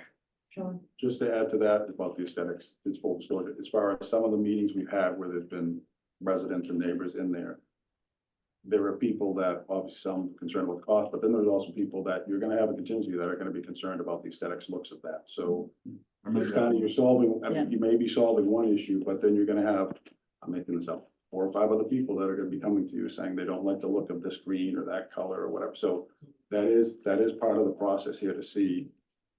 Aesthetics is part of that, obviously soundproofing is number one, right, but just to let you know. wasn't there supposed to be a meeting in the No. fall? Kim, okay, now you may go, but you really do need to put your hand up. I'm sorry.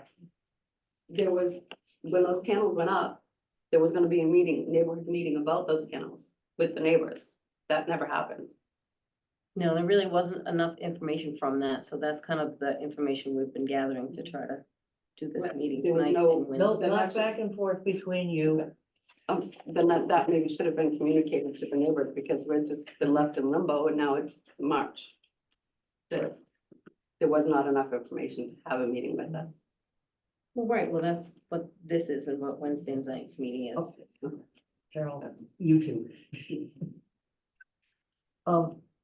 Another possibility is while we're waiting for sound mitigation to restrict these, not. And one possibility is we don't open the courts until, there's mitigation.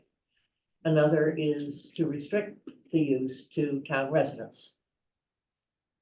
Because as I understand, there's a lot of use of those courts by people who are not from town. And just by not having people from Hamilton or wherever using it, it's going to cut down on the hours that the neighbors have to put up with the noise.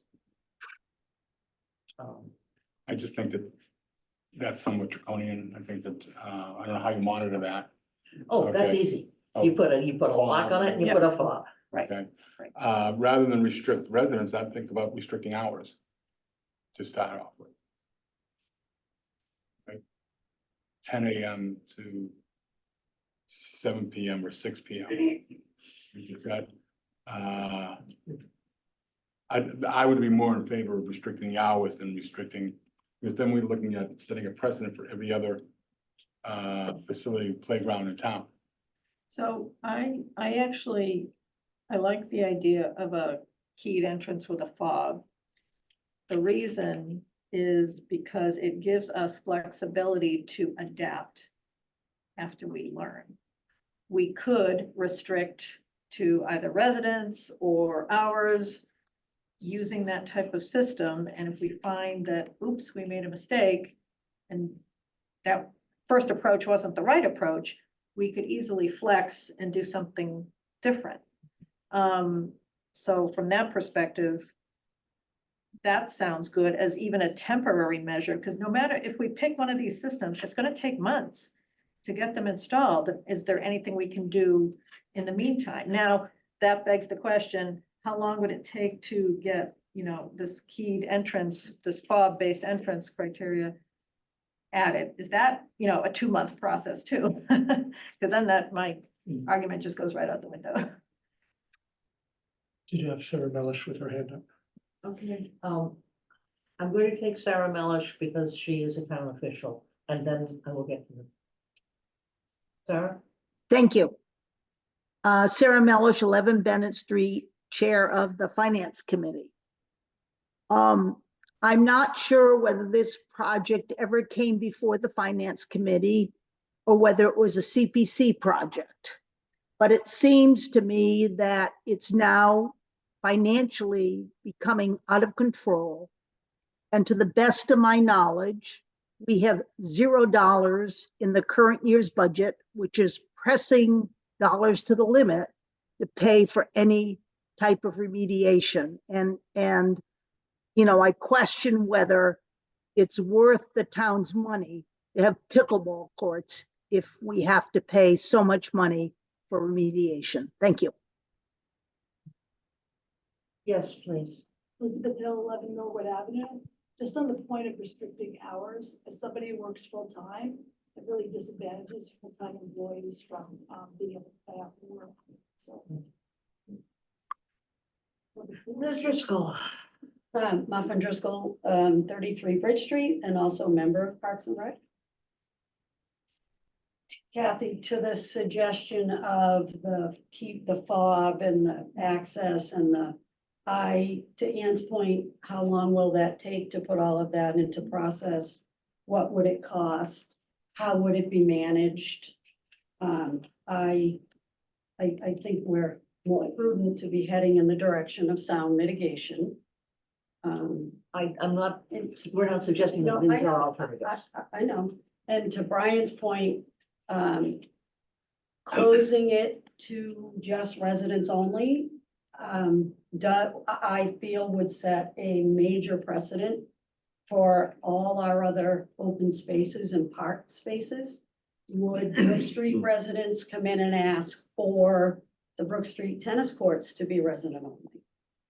I just, that would concern me greatly if that was a direction that we took.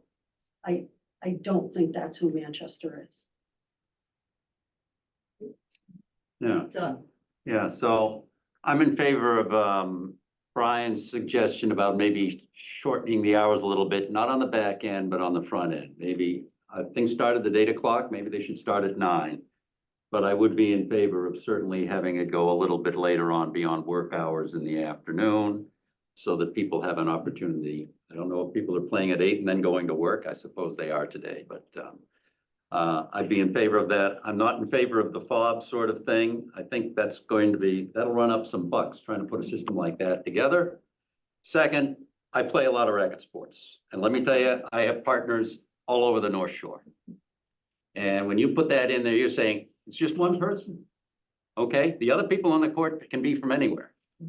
And by the way, I don't play pickleball. I play all the other racket sports. But you know, I don't think the fob is so practical because most groups, there'll be somebody in town. It's not going to shorten things a whole lot. So I think that the time area is something we can look at to try and shorten things, at least in the short term. From a money perspective, I feel uncomfortable spending any money unless the town knows we're spending money, starting with the Finance Committee. And I think Sarah is correct in voicing comments there. We're not talking about 500 or $1,000 here. We're talking about a lot of money. I don't know where the money has gone for this revolving fund, and what was the other fund that you said where there might be money that could be used? We have a general maintenance account. Yeah, but Parks and- I don't know that that's the objective, to use this for what essentially is capital investment. Or another question to ask is, if we did use that money for this, what are we not doing?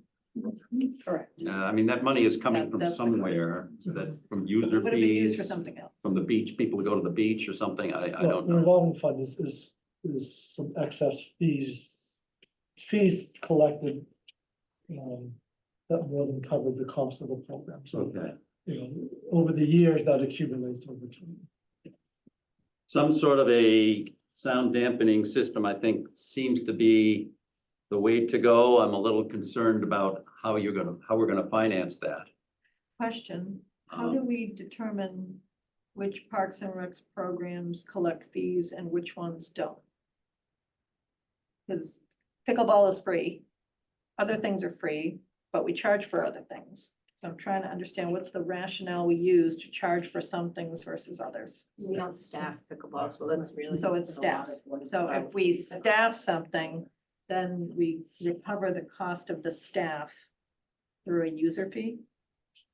I mean, not just staff, whatever other costs there are to the program, but. Well, so that's what I'm getting at, though. If soundproofing is a cost to the program, so should we charge a user fee for those who are using the court to pay for the soundproofing? Is that in alignment with how we do other Parks and Recs programs? I don't know. That's why I'm asking. I see this more as an outdoor recreational space more than a program, but does have We'll more. start talking $40,000 every 10 years or so. I mean, that's why I'm asking. Like the beach. I can't, It's outdoors, but we charge for that. We also staff it.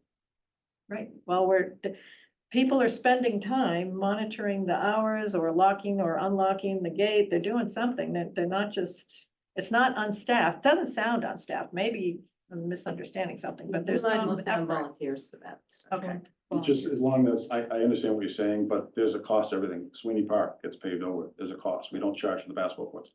Tennis courts get redone every once in a while. There's no charge there. So I understand the beach, but there's a lot of staffing going on, but most of these sporting, the baseball fields and the softball fields and back, or soccer, however you want to say that.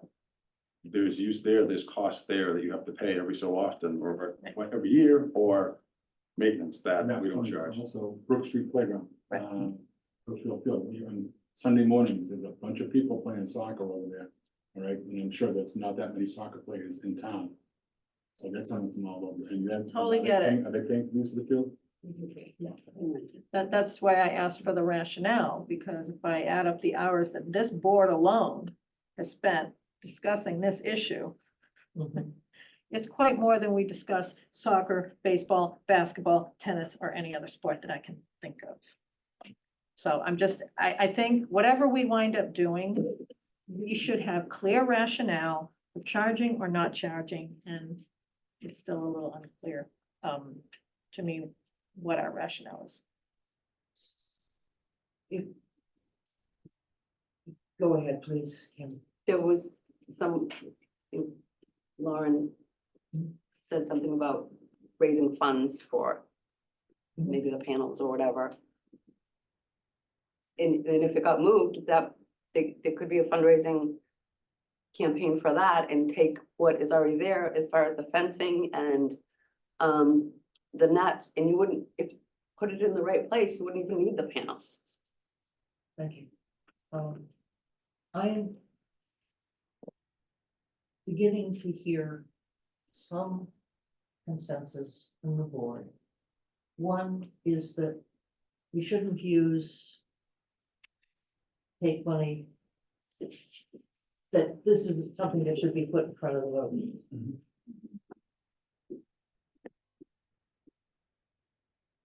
certainly in front of the finance committee. And another,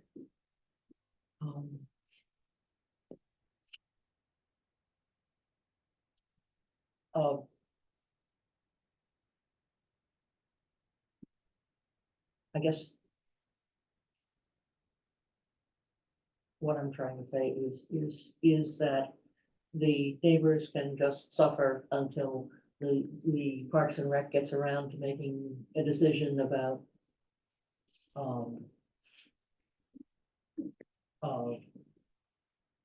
how to spend whatever money the town decides to allocate in April. I don't know about that. I think that even if we told Cheryl today, go buy X, there's gonna be some suffering if we allow the courts to be opened, was it April 1st? So to me, the question is there anything we can do to alleviate any suffering until something is done, whether it's after town meeting or before town meeting? I think if we're saying that courts can open, there's gonna be some period of discomfort. Could we perhaps ask the town staff to find out what the cost would be for a lock and fob system and how quickly it could be installed? And charge town members, town residents for fobs.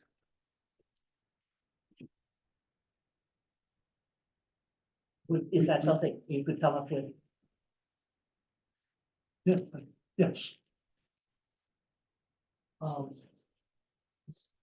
An alternative is just to say that those courts are public nuisance. Well, I think my feeling is we have been spending time trying to learn what our options are. We have options in front of us to try and make it better, but unfortunately, it's not fast enough to get it done before the season open. Personally, I would like to see us move forward with some soundproofing before we have any discussion of moving the courts.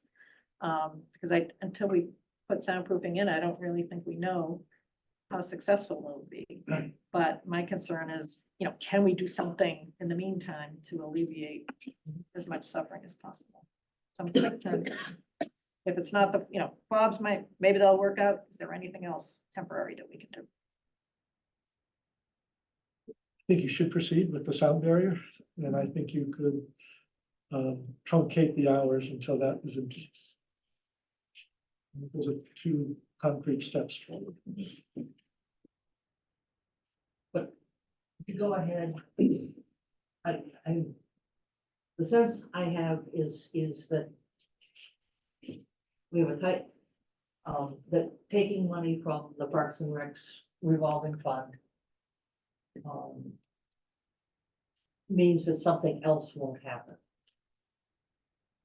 We would work to regain some of that money through running programs at the pickleball courts. So through lessons or possibly a fundraiser tournament, to kind of replenish that fund money. And the fob system. That makes sense. Because you would charge Yeah, a reasonable, $10, $15 for. If we had people sign up for lessons or a tournament or something like that, then it would be paid, yes. So if we have some money left over from the I think it was the CPC. There was CPC funding for 28,000. all right. 10 of that has been spent for the higher fence, so there remains, in round numbers, another 10 left. So if you went with this SLM's CR product at 25,000, I don't know if they're sharpening the pencil anymore, but you would need 15,000 more. And I think the revolving fund could handle that without too much upside. Excuse me, just a quick question on this, and that their pictures, is this a 12-foot cover? I think that's just for their picture. It's Yeah, not- I understand. Yeah, Yeah, so that is. not covered. it's not, but the number they have provided to us Prices, yeah. is, Prices for 12. Yes. okay, fine. Does that change anyone's mind about using the revolving fund to supply the? So similar to the discussion we just had on the harbor launch, we wanted that to be self-sustaining, right? If what Cheryl is suggesting is that the soundproofing here could be self-sustaining based on program fees or whatever, and not involve tax dollars, I would be okay with saying, yeah, let's go buy it and try it. It's the additional tax dollars, to Brian's point, I have a problem with saying yes to without the town weighing in. So from the revolving fund, not from So the 10,000 that was already approved by voters, I think is. Right, fair- that, fair but game. that's, yes, that's fair game because it was already approved by the voters for this purpose. So that additional 15, again, in round numbers, that would, I think it is fair to say that we could do that out of revolving, which is not tax based. So that sounds good. I would be cautious about introducing additional noise on the pickleball courts in order to collect money to soundproof the pickleball course. So I like the thought, the specifics. Give me And frankly, the. beginners that you're teaching are Yeah. a lot quieter than Good, okay. people out there who are really good Excellent. at it, are having a really aggressive game. Excellent. There's a big difference in noise between skill levels, I would say.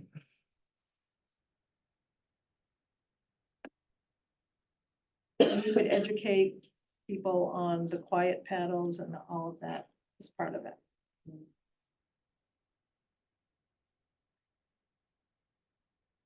Were there any programs, educational programs or teaching programs that went on this past summer? We've done some learn to play pickleball programs, yeah, I think the first summer, and then minimal last year, more of community play type free. Okay, these were tuition types of things. Yeah, Okay, so you have a handle of them, those programs. and then we kind of stopped it for a little while just to use down. Okay. So are we generally okay with the idea that, I'm gonna blame it on Greg, suggested that we, encourage the, Parks and Recreation Committee to go ahead as quickly as possible with sound mitigation? And use the existing funds, rather than waiting for the town meeting to approve funds? Okay, I move that we, What about hours of operation? let's One at a time? one at a time. That, we encourage the Parks and Recreation Committee to go ahead as quickly as possible with sound mitigation, using the funds that are currently available from the CDC grant and 15, whatever is required from the revolving fund to expedite the purchase. Second. On the amendment, this discussion. We're looking at an additional 15,000 if we go with this one. What's gonna stop us from saying, okay, we have a 90-day window. We don't like it, we wanna go to the next one, which is $35,000. Okay. Then it becomes- $25,000 Back and. to the drawing board. Yeah. Back to the drawing. I just wanna make sure Yeah. that it's not, we're not opening the spigot and you can do what you want. It's up to and that's it, or This particular solution. that to they- buy this particular and that's it. Okay. I will acquiesce to that, okay? But I just don't want this to become just a, you know, a dam with a hole, in it, you know. Okay. I might propose a friendly amendment. Sure. The funds from the revolving parks fund to be refunded through various programs associated with the pickleball courts. Okay, I agree. Second. All right, Okay. John, Yes, Anne says yes. Ken? Yes. And Brian. Reluctantly, yes. Okay. The next question is, in the interim, should we restrict the hours?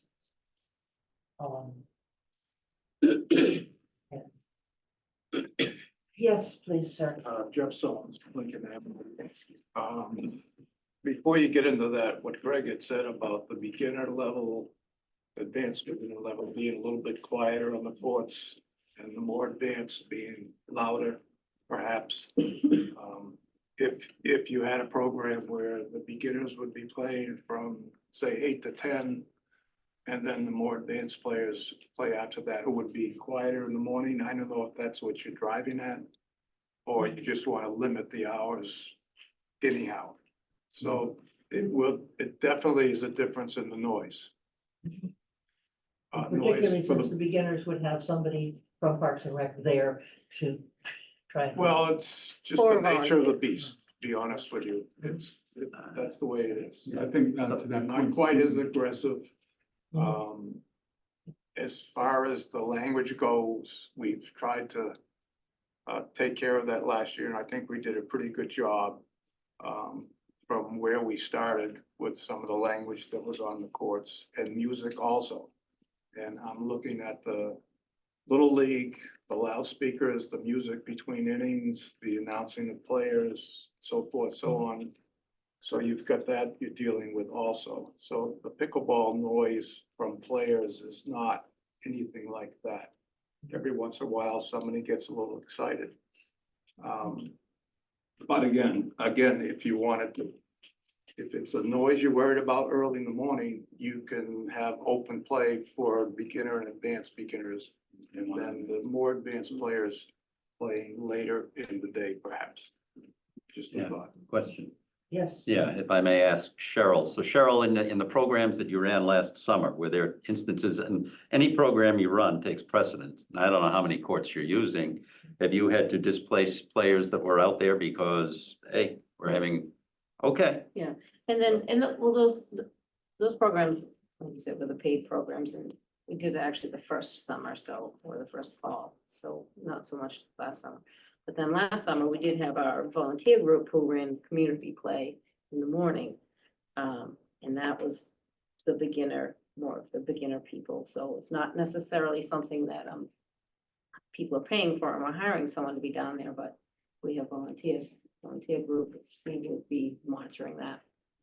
okay. So it just, as Jeff made the point there, by definition, if those programs are going, Right, the level of noise is going to be down. right, right. A bit. And this is more, you think the money was coming in just because we were having beginners there.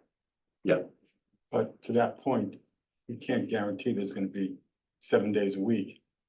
No. That kind of play. So I think we still have to look at restricting hours.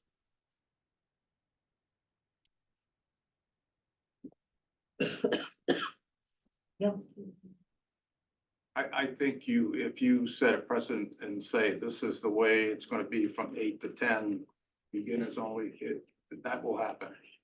And it will happen. And if there's somebody monitoring that, it will happen. Madam Chair, perhaps after the sound attenuation is in place. But until that happens, we have to look at restricting the hours until those. Okay, that's my Yes, opinion. I hear you, and, okay, so shall we pass that back to, how much would you like to restrict the hours? Well, I think as a courtesy and to show good faith, at least 9 o'clock. I wouldn't start at 8 o'clock. At least 9 o'clock. And then an update of maybe time, maybe 7 o'clock. So maybe we're talking, 9 to 7 until everything's in place, and then we can revisit the hours and go back to the posted hours we've had in the past. That's I think that's a good compromise. yeah, and Cheryl, I assume the programs you're running are in the summer. Right. So I mean, April, May, chunk of June, it's not relevant for programs. Relevant. Yes, I'm going to take people who haven't spoken. Yes. Caroline Derbyshire, I'm 17 Masconomo. I just want to tell you how enjoyable it's been for so many hundreds of people to enjoy this facility that you have provided for the town. And it would be a real, it would be really a bad situation if you started like trying to get people not to play as much. I also want to remind you that Summer Street is a state road. I'm sure you all know it and you don't need a reminder, but when we're there and the construction vehicles go by, the emergency vehicles go by, the emergency, the ambulances go by, it's probably up to 200 decibels. I don't think so, but. It's very loud. It's very loud. Very loud. It's very loud. Madam Chair, Yes, I think we're conflating inconvenience with hardship. Okay, and I think that a compromise of limiting early morning hours and late hours until we have the sound attenuation in place, I think if everyone hurts a little bit, I think we're all in So good shape. I'm not done yet. I Okay. wanted to add that if you want to restrict some hours, as we've heard from the neighbors, that it's loud 8 hours a day and, you know, impossible to live there, that you would restrict maybe in the middle of the day when it's really hot, maybe from 12 to 2 when it's very, very hot and people usually don't play as much, but you know, that's another thought to consider. To that point, they're not gonna play, so there is no noise, okay? We- And we've we hear that discovered, there is noise. we've discovered, I think that Parks and Rec will speak to this, that the bulk of the play is morning and afternoon, early evening, and there's not a lot, the sound is not as major an issue midday. So I think we have to look at the shoulder hours to begin with, and then revisit this after everything's in place, my Yeah. opinion. thank you. The other comment that I have heard often is that there's something particularly unpleasant about the sound of pickleball. It's not traffic. Ambulances don't come by constantly. It's just the irregular clock that causes people not to want to be there unless they're playing. That's it. So, John, thoughts on restricting hours? I'm good with the 9 to 7 time period. I think Brian first brought that up, that window until mitigation's in place. Sure. I just wanted to say is from the board and also as a resident, I understand what's going on. I'm a little, I am disappointed that we're talking about this now. Pickleball court's been open for 1.5 years. There have been numerous, the people that are complaining have been well known since that time, that you're giving us little time to solve this solution or get the solution when this has been known. Also, it's been known that the board was looking at, or the committee was looking at sound mitigation to come in. It's akin of saying, you know, October 1st, let's talk about dogs on the beach, and then October 15th, we're gonna only let half the dogs on, or whatever the case may be. I understand, but I just think I also believe personally, I understand some hardship, but there are more people in the neighborhood that like that 2 or 3 people that because they are vocal can change this, that you're opening up a precedent for, I don't know, there's a number of people that don't like the fireworks.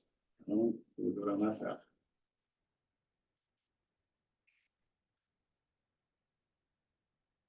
We have been waiting very patiently for 1.5 years for some progress. Now we have the 12-foot fence.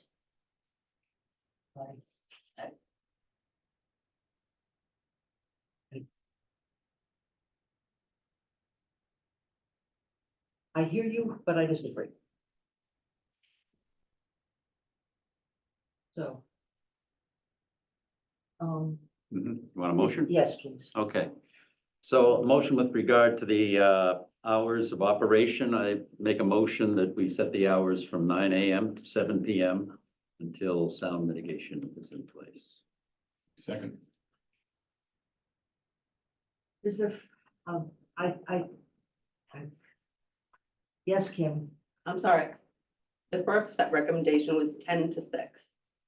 I think that's what you originally said, but I think someone changed it. I think that's a better time frame, 10 to 6, but just sit down every night to dinner, just to hear that. So if it goes to 7, that's what I hear. Day a week, but. Thank you. Yeah, Okay, wanna- we have a motion and a second. Is there further discussion in the board? The only thing I would say is the operating hours are easily changed at another select board meeting if we find that we want to be considered. Brian, Yes. this is, the motion is 9 to 7. Kathy? Yes. Anne says yes. Yes. Are there? Do we think we have dealt with this as well as we can tonight? Just one question. So Greg, you're following up on this Bob concept, correct? Yes, we'll get some cost estimates. Some time, okay, fine. Yes. Sorry, is this 9 to 7 until the sound mitigation Right. is Yes. completed, correct? And what if it doesn't get done? We start. We look at the problem again.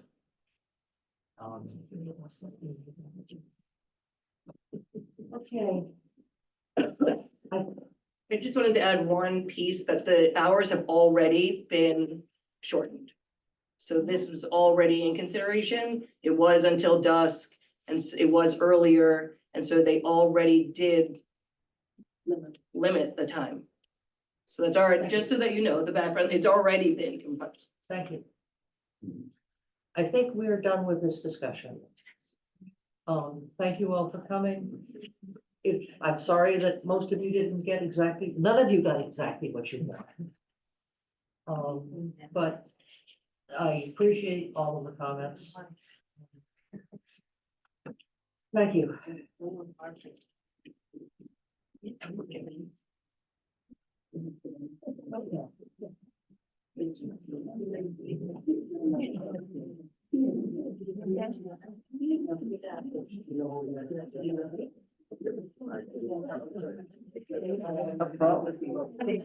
Interactive. Front page of the Globe. We're not alone. You read the paper. That's front page again. Yep. We're not the only town going through this, yeah.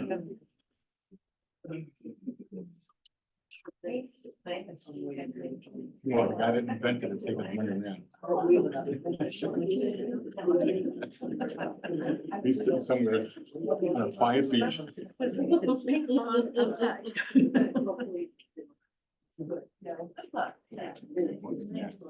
the catalog.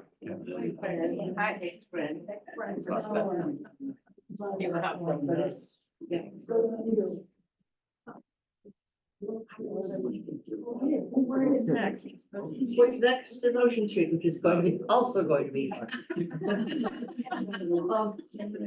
Actually, the Ocean Street issue's been going on since 2007, so. Right. I'm going to try and, we have a proposal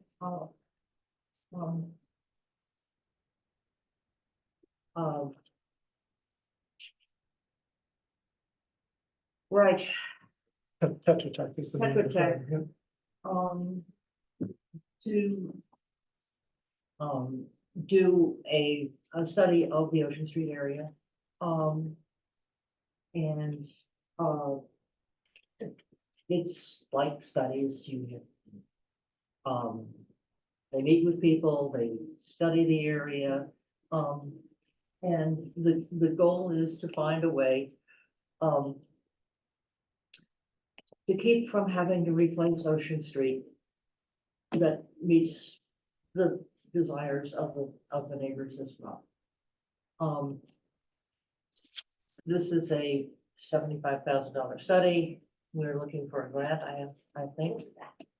Yeah, we've had some conversations with folks at CZM, Coastal Zone Management. They have encouraged us to pursue this proposal through the grant funding round. I think it just opened up. I can recall the deadline for submitting the proposal. It's in a few weeks. Probably would know late summer, and an award probably in the fall timeframe. And we're also looking for a quote from Hudson O'Neill would also be interested in this, yes, and so they've been looking at a potential scope of work as well. The proposal is in our packet. Our packet is online, so if you want to comment on, if you want to understand what that's, and this is the long term. There are a couple of short-term problems. One of them is non-residents parking at White Beach. Yes. And Greg, I think you said that the So police. please, is, yeah, they're assuming that they are successful in the hiring, he's a little more encouraged, he's got a couple, 3 candidates. So that would be part of their routine, would be to drive. It would not be somebody there all day, but somebody who would come by from time to time and leave a trail of $50 parking tickets, which should be discouraging to people who think that they've got a free beach. And Parks and Rec, bless them. Not everything in town has to be free to everybody.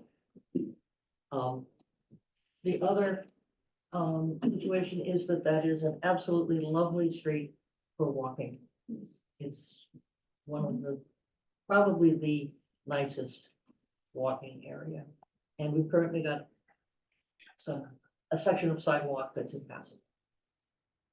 And I think Yeah, DPW's just been waiting for this winter storm season to come to an end. And then they will do some patching. It's almost April, so it's very close to time to do that. so they will make that passable by, Yeah, it'll be a compacted, but something that Gravel material. you could drive a stroller across. correct.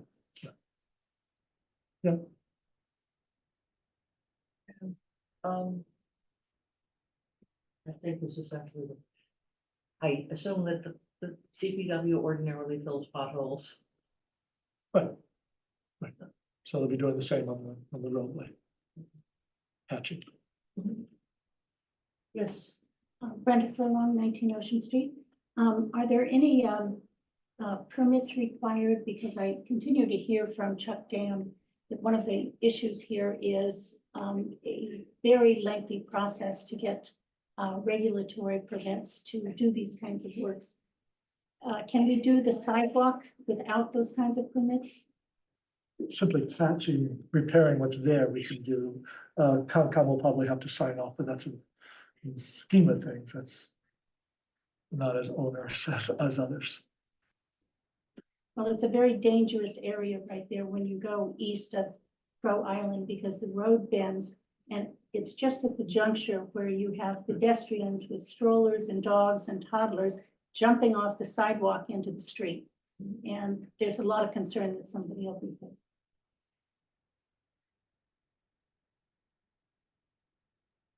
This, I asked that this be put on because we had it on our activities, on our Action item agendas list, yeah. for today. And this is just a progress report. And yes, please. Yes, hi, Mary Ann Coon, 5 Ocean Street.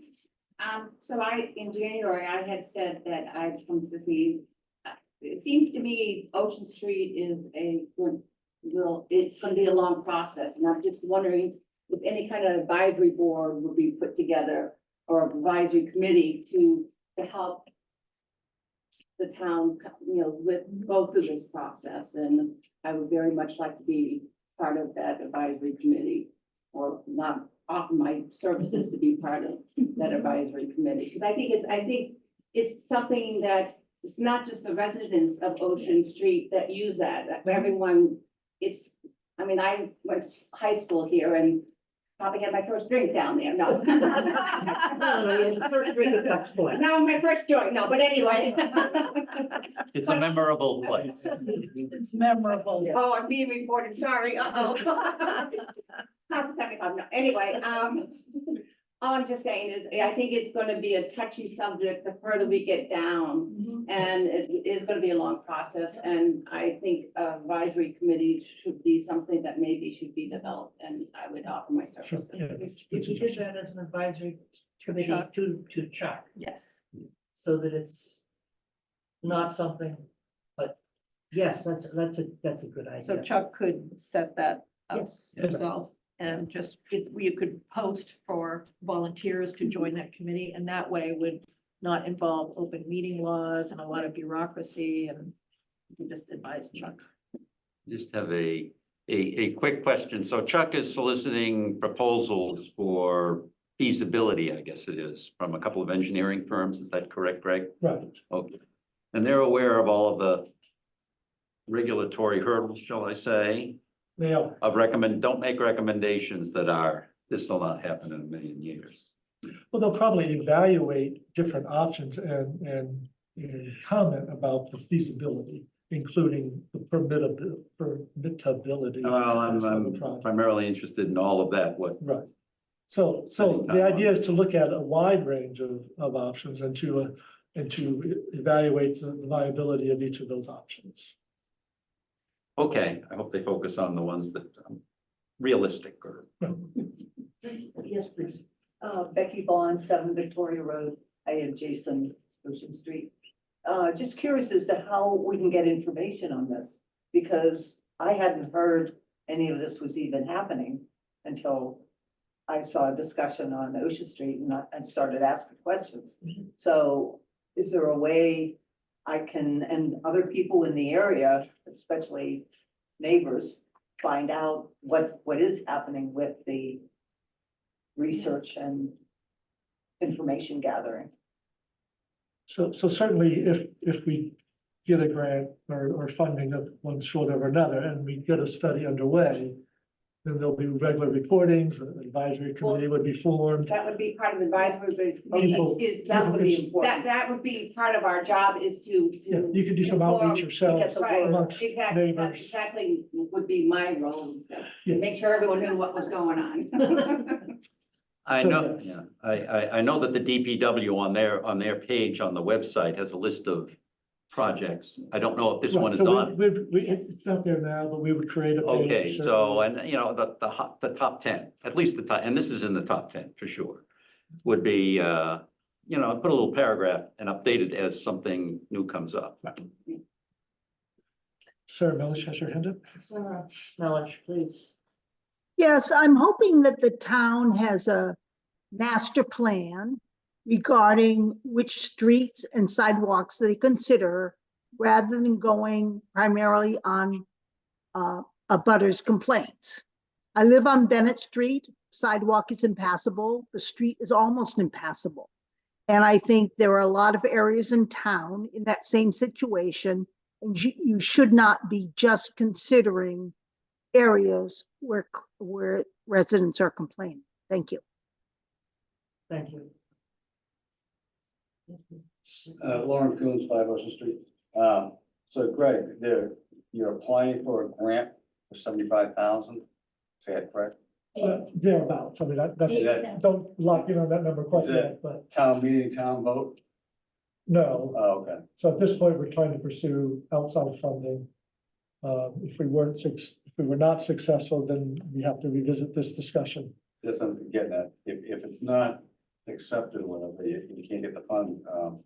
It's just status quo for Ocean Street the way it is now. DPW comes in, does their thing every once in a while. Right, right. Okay. Yes. I guess Mary Ann Coombs, 5 Ocean Street, I guess that our biggest, one of my concerns is here again, making sure everyone is informed. And I just don't want to all of a sudden wake up one day and say, oh, we're not gonna fix the road, and guess what? You can't drive the full one end to the other end of Ocean. That's what I just want to avoid, that happening, coming to that point without everyone knowing, everyone making it an educated decision and acceptance of whatever. Chuck has his hand up. Are you ready for me, Ann? Can you hear me? Yeah. I just wanted to, kind of give a little bit of additional information or background or whatever, but, we annually do maintenance in the spring on Ocean Street. And I don't suspect this year or any year in the future will be different. Kind of getting to one of Brenda's points about timing and permitting and all that, there is a much bigger difference between what we can do in terms of maintenance versus what we can do to remedy the situation. And I think what we're looking for in these grants, in any town funds even, let alone grants, going towards Ocean Street in this capacity is to find out what the final long-term solution is. Because it certainly is on my mind every storm and every year, how much that maintenance will be and where it comes out of our budget. To Sarah's point, we do have a list, and we generally make it to all the streets where we do pipe work and other infrastructure improvements. Ocean Street is one that we actually did the water main a few years ago, and we did do a repaving project. However, we stopped at White Beach and Black Beach because of this situation where the road becomes inundated every year. And there is nothing that I can do as DPW director or the town can do throwing money at this situation that we will be able to accomplish all of our stated goals without doing this kind of preliminary analysis where we will do the feasibility, but also look very long-term. And also, there is an element here of permitting.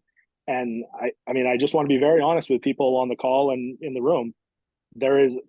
It is very unlikely that we will get a 100% hardscape solution. The last project, and I think you said the last topic on the agenda tonight, that nobody in the room was happy. I think this is very likely going to be a scenario where nobody is happy, but that is the best solution to a bunch of bad solutions. So I just want to make everybody aware that that's what we're up against, and that's what we're going to be working towards. And it will be a long process. In the meantime, we will do everything we can to make the road passable from one way to the other with no injuries and as safe and accommodating as possible. But it is very tall water, and it gets taller every day. So if there's any specific questions, I'm happy to go into detail or talk about something else. But I just want to make that clear. Oh, that sounds so good. Thank you, Chuck. Okay. Yeah, here again, that's what I just said. We will make every effort to keep people informed.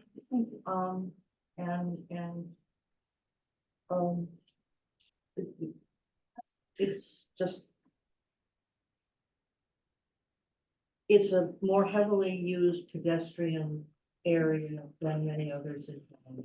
And I'm sorry if I have interfered with somebody's long-term plans of which street should be handled first. And to that end, just put that action item, just move it down another 3 months and I was gonna ask, when do we, go ahead and. when can we expect to get another update?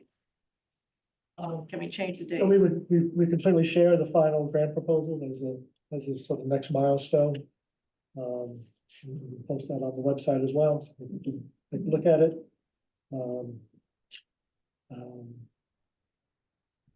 So I really, but beyond that, it's sort of a wait situation until we hear from the grant award. So that's So- probably going to be end of summer.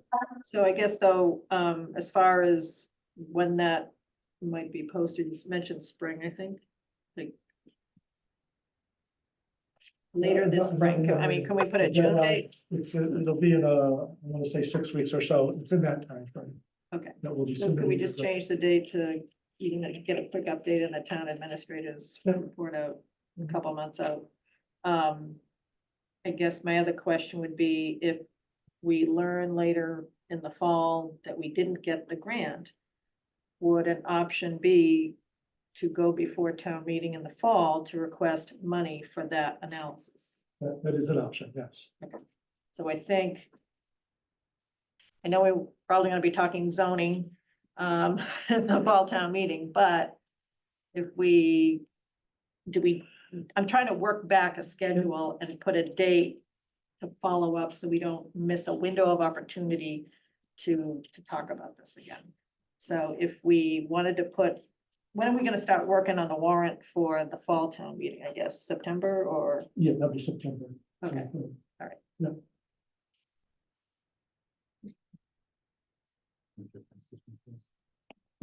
Sure. Get past this one first. Gotta plan ahead, Yeah. otherwise things fall through the cracks. Chuck's got his hand up. Chuck, Thanks.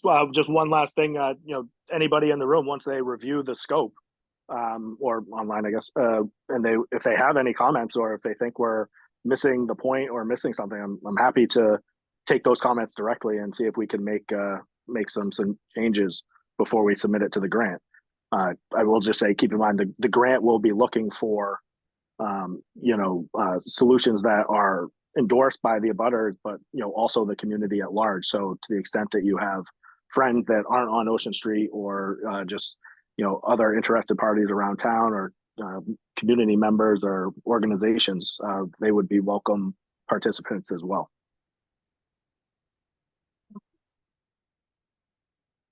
okay. All right. Great, thank you Very very nice. much. Thank you. Thank you for your comments. Bye. Yeah, that's not like fun.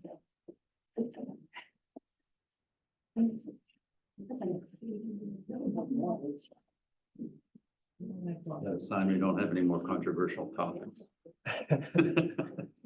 Oh, Whatever you want now, one way or the other. okay. The next thing is liaison updates. Me? Yeah. Okay. Only thing I have is, I guess, Council on Aging Seniors.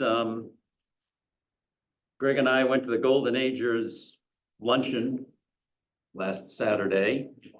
And there's some minor fireworks, nothing that Greg hasn't seen before in his, Robust discussion, I think is the word. you in his want. 40 years of I had an experience. opportunity to discuss with, when I talked to the ringleader there, what I their name now. Now, there's several ringleaders. They tag team you. Saturday night. At the, Oh. St. Patrick's Day. So I'm praying with, a big solid twin in front of her. Okay. Okay. And anyway, they're involved. And we did have an opportunity to show them a preliminary layout of what things might look like. They had opinions about that. Nothing I think that was dramatically different from what was presented, but things would be altered a little bit. So they're engaged, they're interested, and they're also generally, they are happy that things are moving along. I would say it was a good venue to get everything really out in the open. Parks and Rec. I'm done.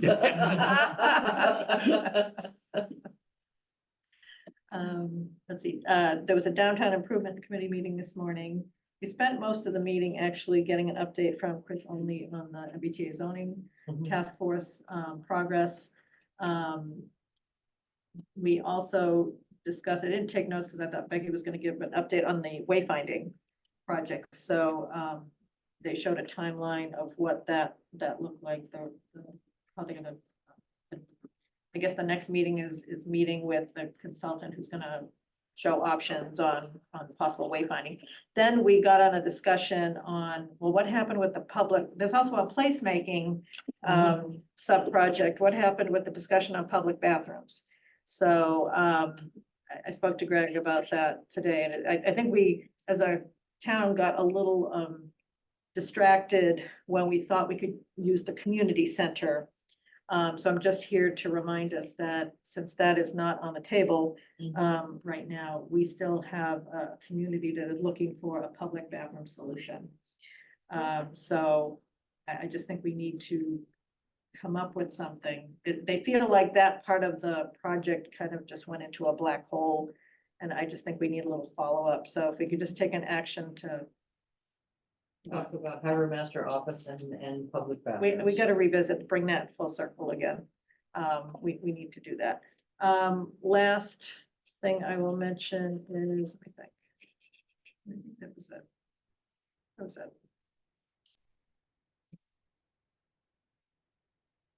Oh, actually, I'm sorry, go back. Last time we met, we talked about, we had voted to close down certain committees and change others to advisory. And we also implemented that new policy on the reappointments. I haven't heard that that communication went out to anybody, so I'm just wondering. I think we need to communicate to the board chairs, at least on the new policy about the reappointments. Not sure when that's gonna happen, but I hope it's not something that happens late in June as we're about to revisit Right. appointments. So I think that needs to be done sooner rather than later.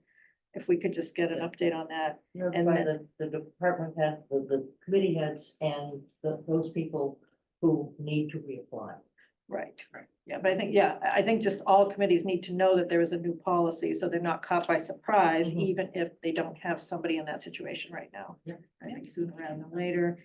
And then, Greg, I think you were planning to speak to or have some communication around the committee changes.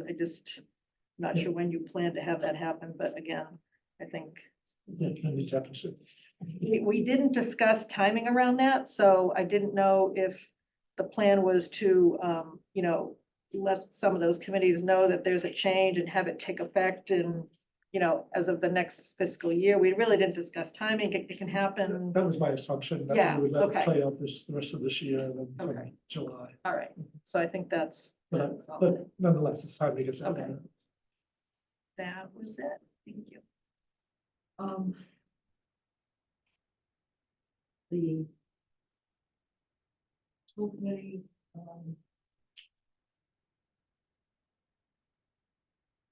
seems to have, agreement that from Essex, that their budget, even though it's a 1.8% increase, is something that Essex can have.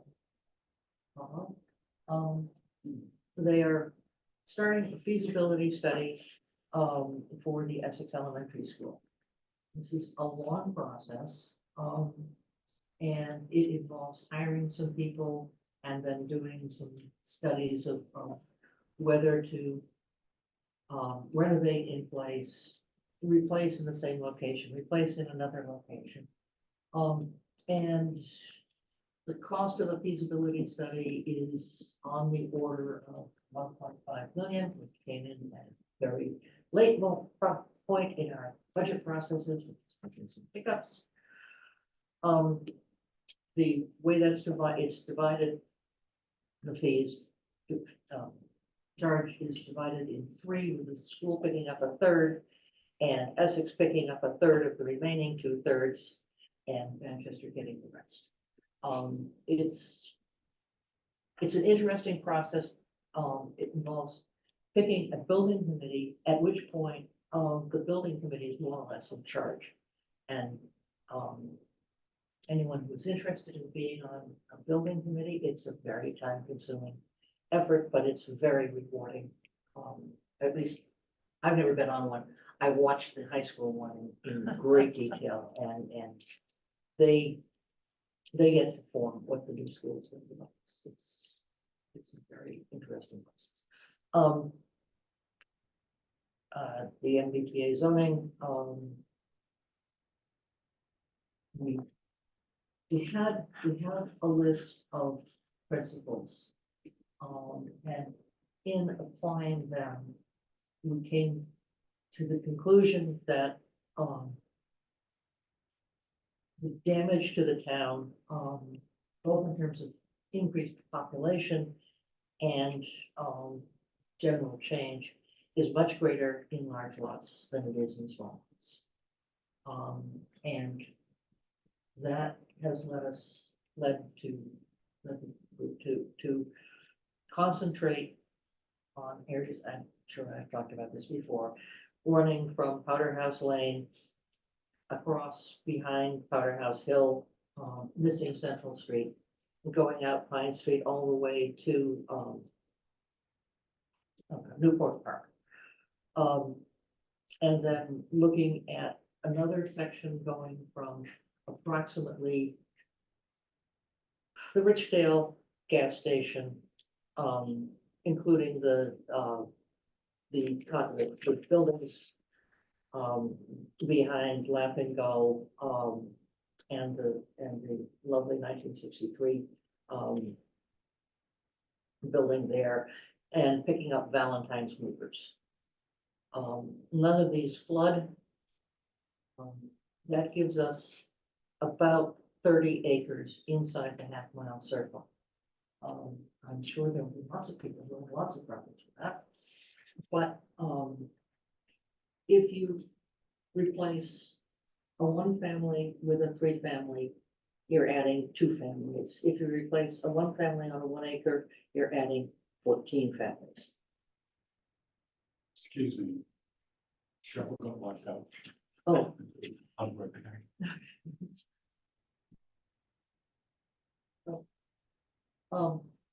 That's led us to look at the storage areas on Beaver Dam Road as the only part else in the LCD. That may in fact be quite dense. That's almost 7 acres. And we're still. That's pretty much everything I'm doing.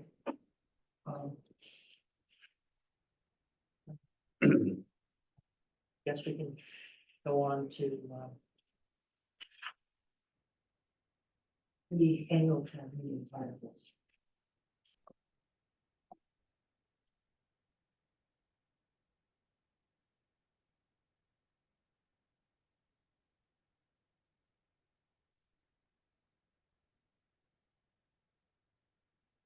Well, if you like, I can just sort of quickly run through. Does that make sense? Mhm. So Articles 1, 2, 3, standard language. Article 4 is the town operating budget.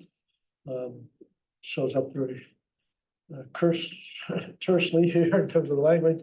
Obviously, the finance book will detail that out for everyone. Article 5 is the capital budget. I listed in here the bond, but those will be pulled out as a separate article. So we would do that outside of Article 5. And we can reduce the bonds a bit because of the recent award we received through Congressman Moulton's office for help with the PFAS studies. So that can help reduce that. And also we're able to reduce it a bit by going with an in-house clerk of the works, since we have so many capital projects over the next 5 years or so. It would be cost effective to bring that in-house rather than always contracting that out. Let's see, you're gonna hire somebody who'll be a master clerk of the works. Yes. Okay. Yes, exactly. So you'll see that obviously boost the DPW budget to do that, but it is a cost savings in the long run. I got Article 5, number 2, the DPW facility design work. I thought we were just testing School Street location for viability of That's geotech work. geotech, right? I But can this change says- that heading. Yeah, because I looked a little odd. Yeah, no, that's a good suggestion.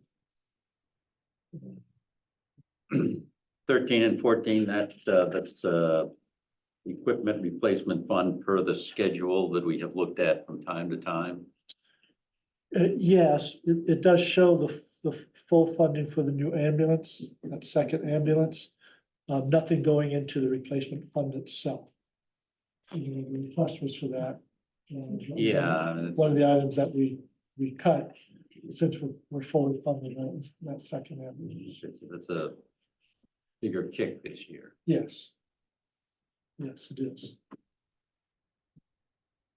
I would like to see that schedule again then with that updated assumption at some point. Yes, no, we have that. So yes, I'll get that to you. So then Article 6 talks about the launch service. So there'd be 3 elements to this vote. There'd be basically 9,500 to fund the operating expenses for May and June for this fiscal year. So it's a supplement to the current fiscal year budget. There'd be the capital request to purchase the boats, which which would be in this article, and then there would also be the operating budget of a little over 40,000 for FY 25. So this wording makes it look like the launch service would be operated using taxation. Is there any way to let people know that, you know, we would be reimbursed, it'd be Yes. Yeah, we- reimbursed by user fee, something to the language Yeah. here added to make that.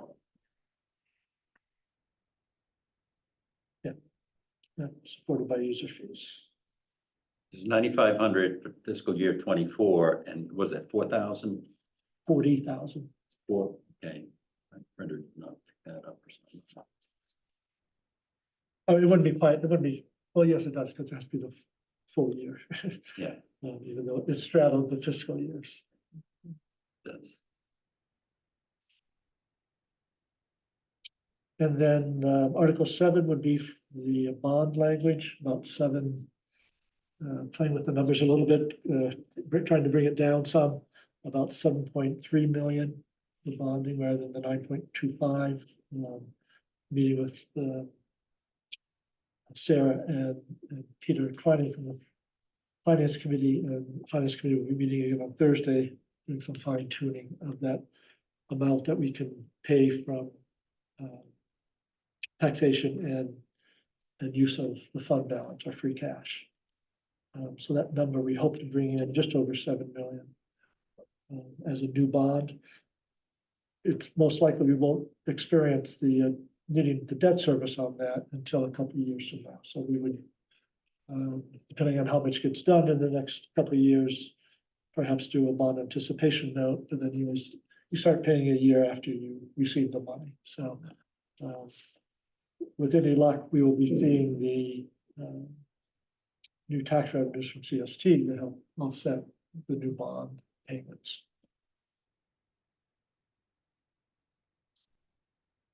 And then Article 8 is the purchase of the Mason building, a portion of that building, and seeking voter authorization, then for you to finalize those negotiations and authorize the dollars. So in talking with Sarah and Peter, we're thinking that half of this would come from fund balance and the other half from taxation. So about 500,000 from each source.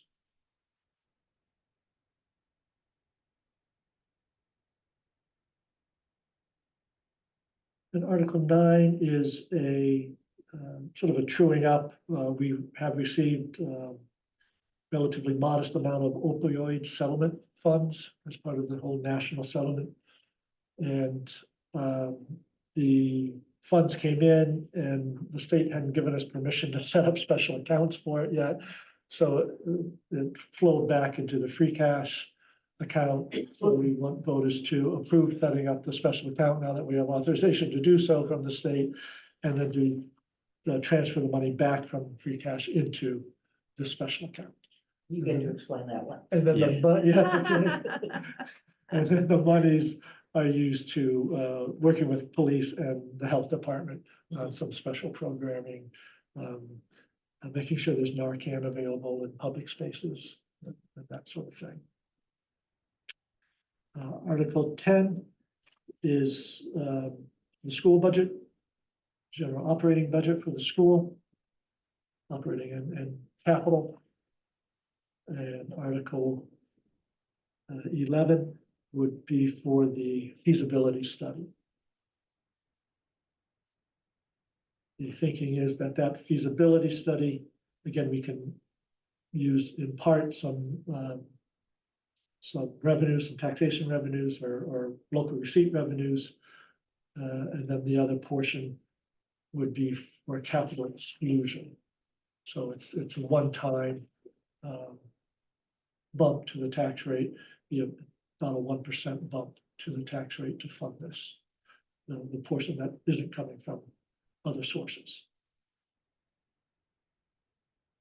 And so this money is to be used for what?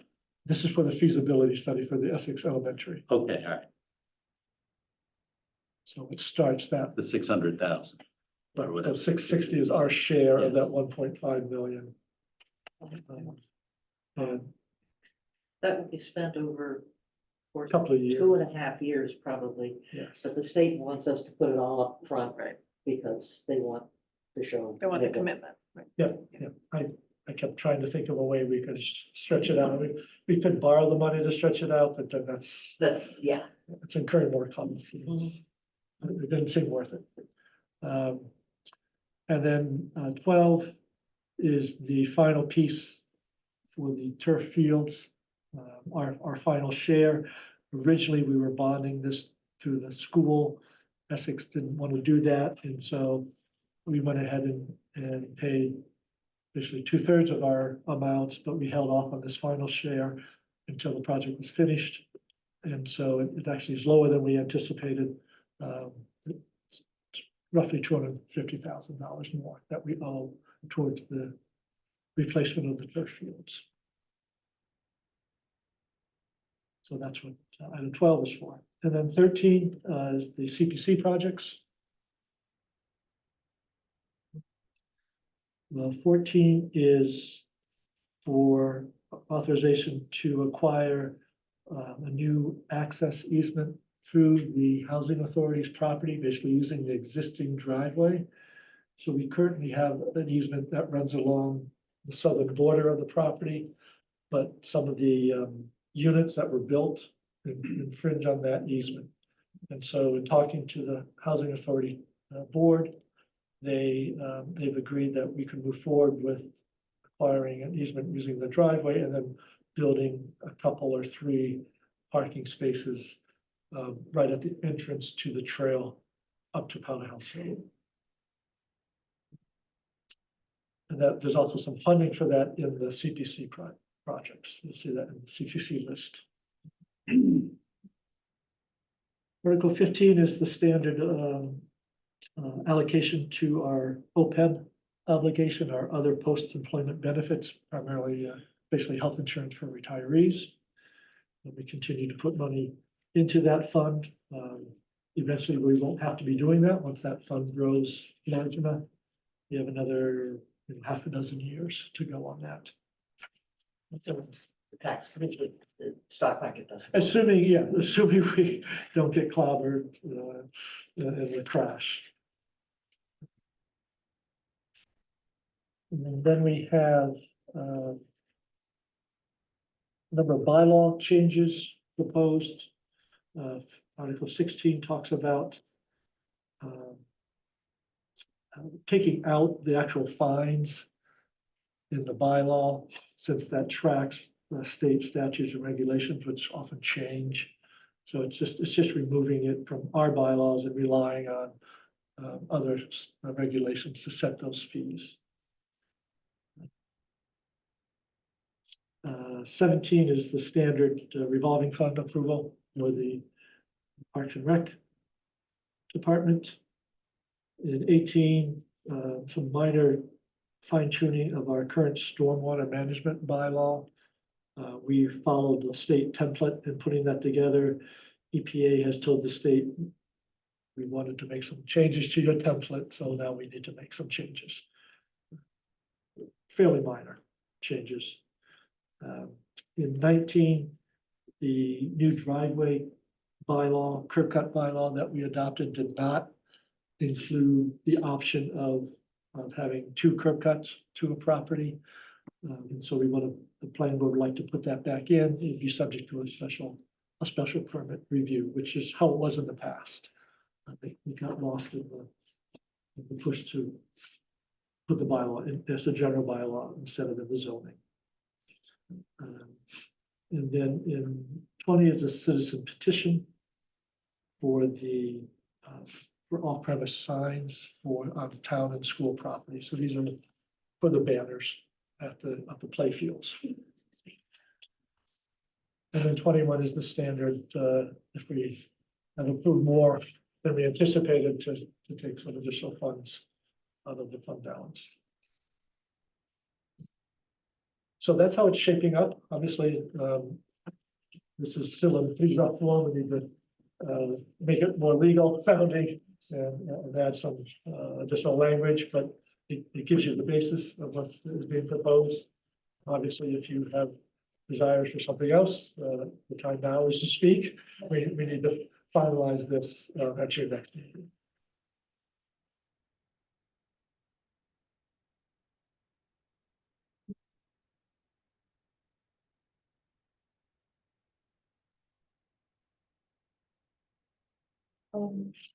In the consent, I'm sorry, you can also think about the order.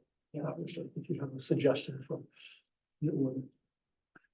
yeah, I guess I have We have the often seniors, seen. Yeah, that I remember asking, Often mentioning seen that. the school immediately following the town operating in capital and the school operating in capital and then go into the special.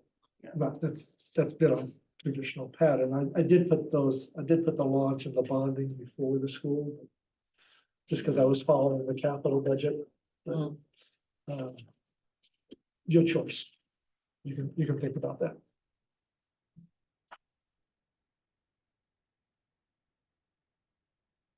Make sure the conversation on the senior center is up front. As much Yes. as possible, I think. They've been vocal on that. Well. It's Article 8. I'd still like to think. I have a feeling we may lose part of our audience after that. So I'm not going to keep it. You want to hold the seniors hostage. I want to hold the seniors hostage to getting at least the school. Oh, yeah, the school, yeah. I agree. But I would do the seniors right after the school. Yeah, then the launch and. Yeah. That's why it's still beginning mood. Yeah, the launch, the launch, yeah, come in with that.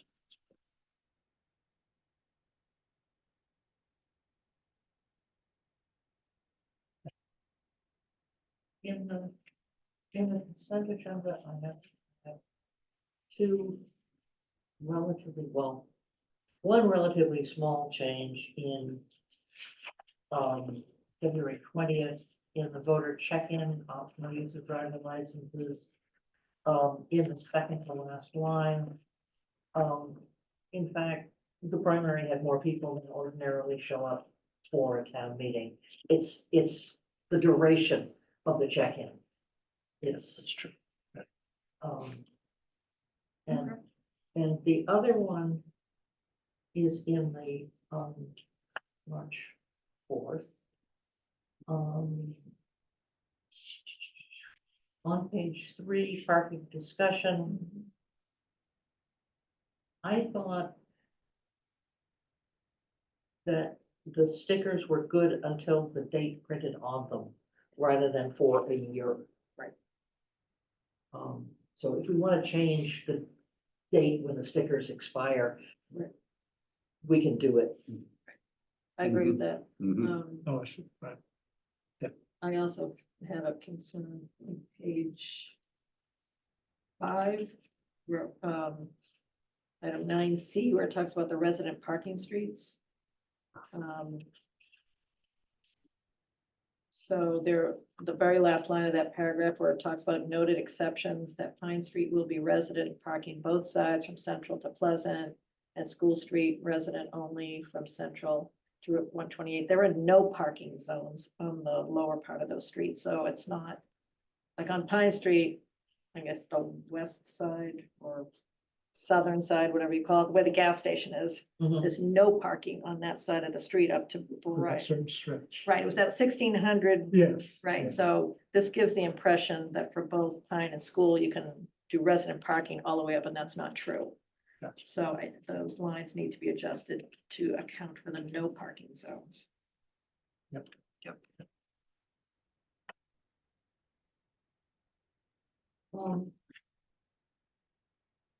Other than that, give those corrections, are we, can we approve the minutes? I move the select board approve the consent agenda. What? Second. Yeah. Okay, And I seconded. are we ready to vote? I am. We are. Brian, Yes. Kathy? Yes. Anne says yes. John, yes. Excellent. Town administrators report. So the deadline for filing for elections is coming up 2 weeks away, April 1st. So if there's still interest out there, there's still time to submit papers with the deadline in 2 weeks' time. And then we'll have elections in the third Tuesday in May. So I mentioned briefly earlier, we have received a congressional designated spending, better known as earmarks. So we were a beneficiary of that. I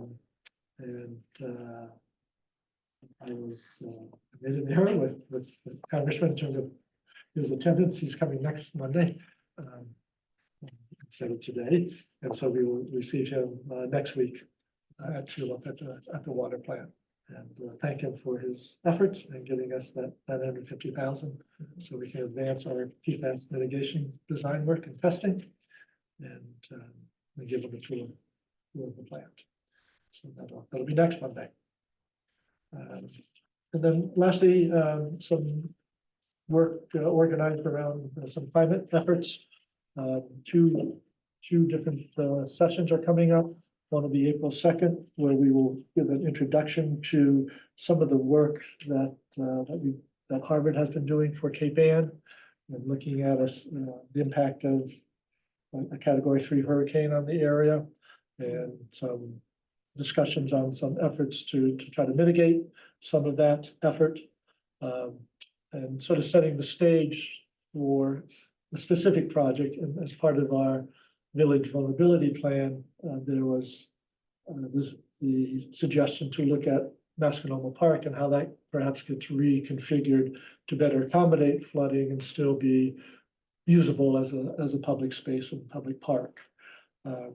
So after the beginning of April, when we have this first session, which will be on Zoom, and then the second follow to that will be at the end of April, April 30th, where we will have an in-person meeting to talk about specifically Masco and a design charrette for that park. And that'll happen over those 3 days, the 30th, the 1st, and the 2nd.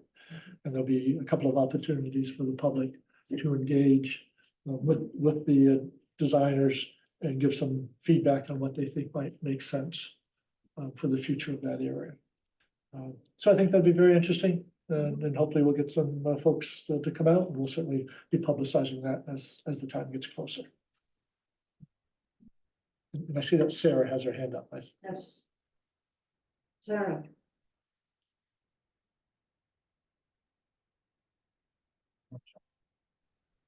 So my issue goes back to parking, sorry. Yep. That when I look at the street alignment, it's my understanding that on Bennett Street, there's parking on the south side from Pine to Forester. But beyond Forester, there is parking on both sides, and that's not reflected in the parking streets guide. Sorry. No, we can revisit that. Yeah.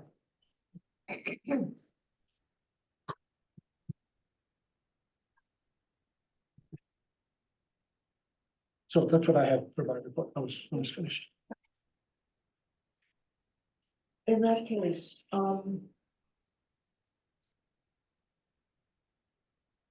we have an executive session, and I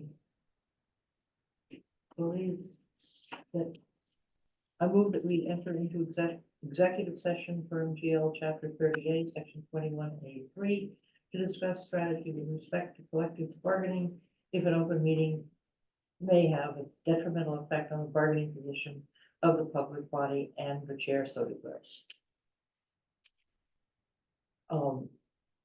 We will also have included in that executive session will be executive session for MGL Chapter 38, Section 21A6, to consider the purchase, exchange, lease, or value of real property if the chair declares an open meeting may have a detrimental effect on the negotiating position of the public body and not to return to open session. Second. All in favor? John? Yes. Anne says yes. Yes. Yes. Thank you very much, Debbie. Thanks, Debbie. Can I have you guys sign this? I can bring it back. The seasonal alcohol and the National Grid order, which I will send them with Chuck's.